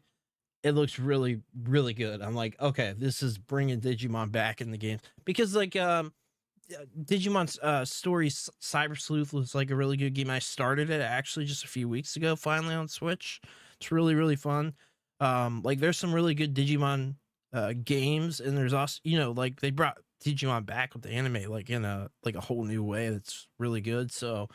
Like it needs a good video because the last one that came out on PS4, I think it was just called Digimon Story. I think was not very good, but this looks really good. So I'm really excited. It looks like they're almost taking the Persona approach for this. To me, I mean, as long as you can become the Digidestined, then that's all that matters. Yeah, exactly. We got Five Nights at Freddy's: Secret of the Mimic brings players back to the horror franchise. I don't care about the series whatsoever. This did nothing for me. I feel like it's overrun its course. Like how many freaking games does the series have? Like holy crap! It's even got a movie too. Yeah, I know, it's wild. We watched the movie. My daughter was it was just like, okay, I get the concept. Like it could be a good concept, but they were mobile games. Like the first 3 or 5, like a Flash game essentially. They were mobile games. Like they weren't. This comes out June 13th, which to be fair makes more sense if it came out in like October. Horror Halloween month. It would make more sense, yeah. And then it's everything we got for the PlayStation State of Play. So that was quite a bit. I mean, what you obviously didn't get to watch it live based on what we just went over. What's your kind of thoughts on the games? What interests you? What are you wanting to play? I mean, obviously, it's the Okami. We were waiting to get more information. That wasn't technically at this. I mean, we got some Borderlands 4. We're gonna see how that is. The Days Gone stuff like that. Obviously, for me, it was like the Stellar Blade stuff, which was like it's like all I really cared about to get more information. There's some good games here, but there was nothing that I was like. It's like a day one. I'm gonna pick this up when it comes out type of game.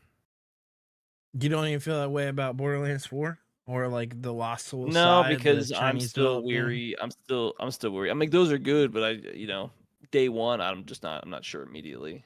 Gotcha. Okay. Yeah, I mean, the standout ones for me like be Shinobi, the Sonic Cross Worlds Racing, Days Gone Remaster, like you said, the new Onimusha. Borderlands 4 I have interest in. I just hope the story's good. And Metal Gear Solid Delta Sneak Eater. There were some games that really topped out for me. And you have to realize, Digimon game, of course. For Borderlands 3, I got the collector's edition where I got the big tote of extra stuff that that just sits in a corner in a closet and I don't ever use. So it was a waste of money. But like I bought it's kind of cool. It was. I bought the collector edition and then I was massively disappointed with the actual game. So I'm super weary with 4 as far as. What'd you think about the DLC though with 3?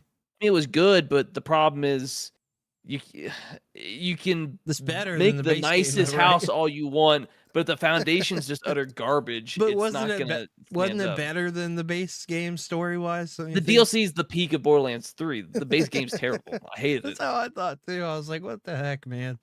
Yeah, no, there's definitely like standouts here for me for sure. But you know, like I just the fact of seeing Shinobi being brought back and stuff like is a big deal to me.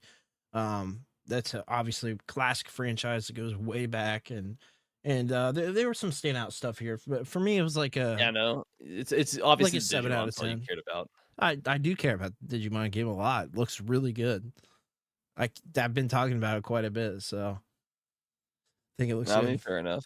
I like JRPGs, man. So, but yeah, That's that's a good JRPG game. You got anything else, Mark, for us this week?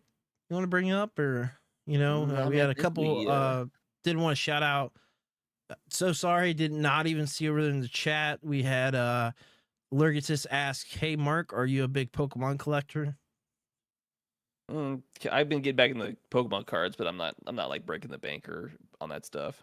Then we had DDS Dave does stuff, said, "Yo, I'm so stoked Ronnie Musha, Monster Hunter is king right now." Twitch is a blank screen. Did you know that? Oh, that's not good. Oops. Did not Twitch even know. Yeah, I didn't. Of course, the one time I know I have Twitch pulled up. I usually have it pulled up. So, all right. Well, thanks for letting us know. It said Facebook. I mean, and it YouTube. says you're live on Twitch, but it's not actually live. Oh, that's great. It says live, but there's no actual stream. Okay. Go. Can you delete that? Twitch is just being stupid. Yeah, that sucks. But yeah, appreciate everybody watching, everybody hanging out here. We still got 21 people here with us, so we definitely appreciate it. We'll be live tomorrow, 8 p.m. Eastern Standard Time, playing Tiny Tina's Wonderland. That'll be fun. Look forward to that. And I think we're recording another Anime Junction Cast episode. Gonna try to. I guess we'll see. I've watched like one episode of what we're supposed to record, so it's kind of been a nightmare. Okay. Well, I guess we'll see on that one then. We'll see what's happening. I'm still sitting on 2 episodes that I still need to go up to, so that's just been kind of a gotcha. It's been kind of a crap show. Luckily, I'm almost done with my college. Maybe there's something else that we can bring up that's a kind of an on the fly thing that we can do or something like maybe. Yeah, we might. The big thing is once I get into March, and I'm done with my bachelor's degree, that'll free up so much more time. I will say real quick because I got spoiled on it. Everybody else has to get spoiled on it. I saw Daima pictures today, and they're bringing back freaking GT stuff. I knew they were going the direction of GT. I knew it. I had a feeling. I had a feeling a while ago that they were going the direction with like GT stuff, and I was like, oh, okay. I see. I mean, we're gonna talk about it. And I spent like $65. Oh yeah, you gotta show your pickups real quick. Forgot about that. I got 2 to show off as well. Gohan little statue they had. Dope. I mean, it's a bulky box. I think it looks dope. If I see that, I'm grabbing it. But mine doesn't get cool stuff like that. So mine does. I mean, it gets like Funko Pops and like Pokemon cards, and you get like retro games that you're always picking up. I'm like, mine don't even get like cartridge based games. Yeah, maybe just not a good one. I'm gonna try to zoom in the best I can with this, and it's backwards. I'm sorry, it's being stupid for me. It's good. This one's for me it's backwards. Maybe not for you. It's a Donkey Kong Country Returns 3D. It's $15. Good deal. For the 3DS. I was like, why not? It's a good game. Another one. This is a good one. I might have to test this out and then just do this into Brandon's way. It's Animal Crossing's Wild World. Yeah, still my favorite Animal Crossing. I saw them like, oh, that's not bad. So much the big one that I saw, and obviously there's no cartridge, but just the cartridge alone, it was better than what I was seeing on eBay, which was for $95 was Pokemon White 2, because I don't never played any of the Gen 5 games. So I was like, once I saw that, it was like I saw it. It's like, oh, we got that like 3 days ago. I was like, an immediate buy because I don't have the games and I've never played them, and they're just expensive to get. And then hey, this might be a CIB for $12. Age of Empires: Age of Mythology for the DS. Does it have the manual in there? Yeah, it's got the Sick. It's got the game. It's buried in the back. That's one I would definitely pick up too, because I've got Age of It's got Kings. both the warning and it's actually got the actual book. Sick. You know, they used to make booklets for games. Used to be a thing. Cheap. I never played this one. It was just it was just the Age of Kings version that I played. Yeah, that's the only one I played too. So I would be really interested to try that one out, because I until like a few months ago I didn't even know it existed. So I got Age of Kings back in the day and repicked it up again last year, and yeah, cool stuff. I got 2 things to show off. So this first one I picked up about 3 weeks ago, but I never showed it off. I just completely forgot. I got sent out the prototype chromatic to do a review on, and I kind of wanted to preserve that one because it's a little different. It has differences that, you know, like the retail release doesn't have. I was like, I want to pick one up. I like it enough and really enjoyed it and have been using it quite a bit that I went and picked up the GameStop exclusive version of the chromatic. So I love it. Comes with Tetris. It's a fun version of Tetris, but I'll be using Everdrive with it, obviously.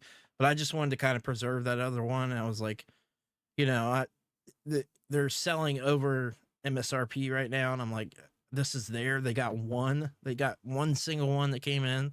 So yeah, I'm definitely picking this up. And then also got sent out the Turbo. This is brand new Turbo Everdrive Core. So this is their new.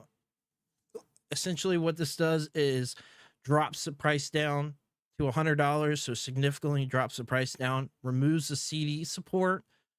You can play all the so it works like a Turbo Everdrive Pro minus the CD support for like $100 less. So this is not targeted at $100.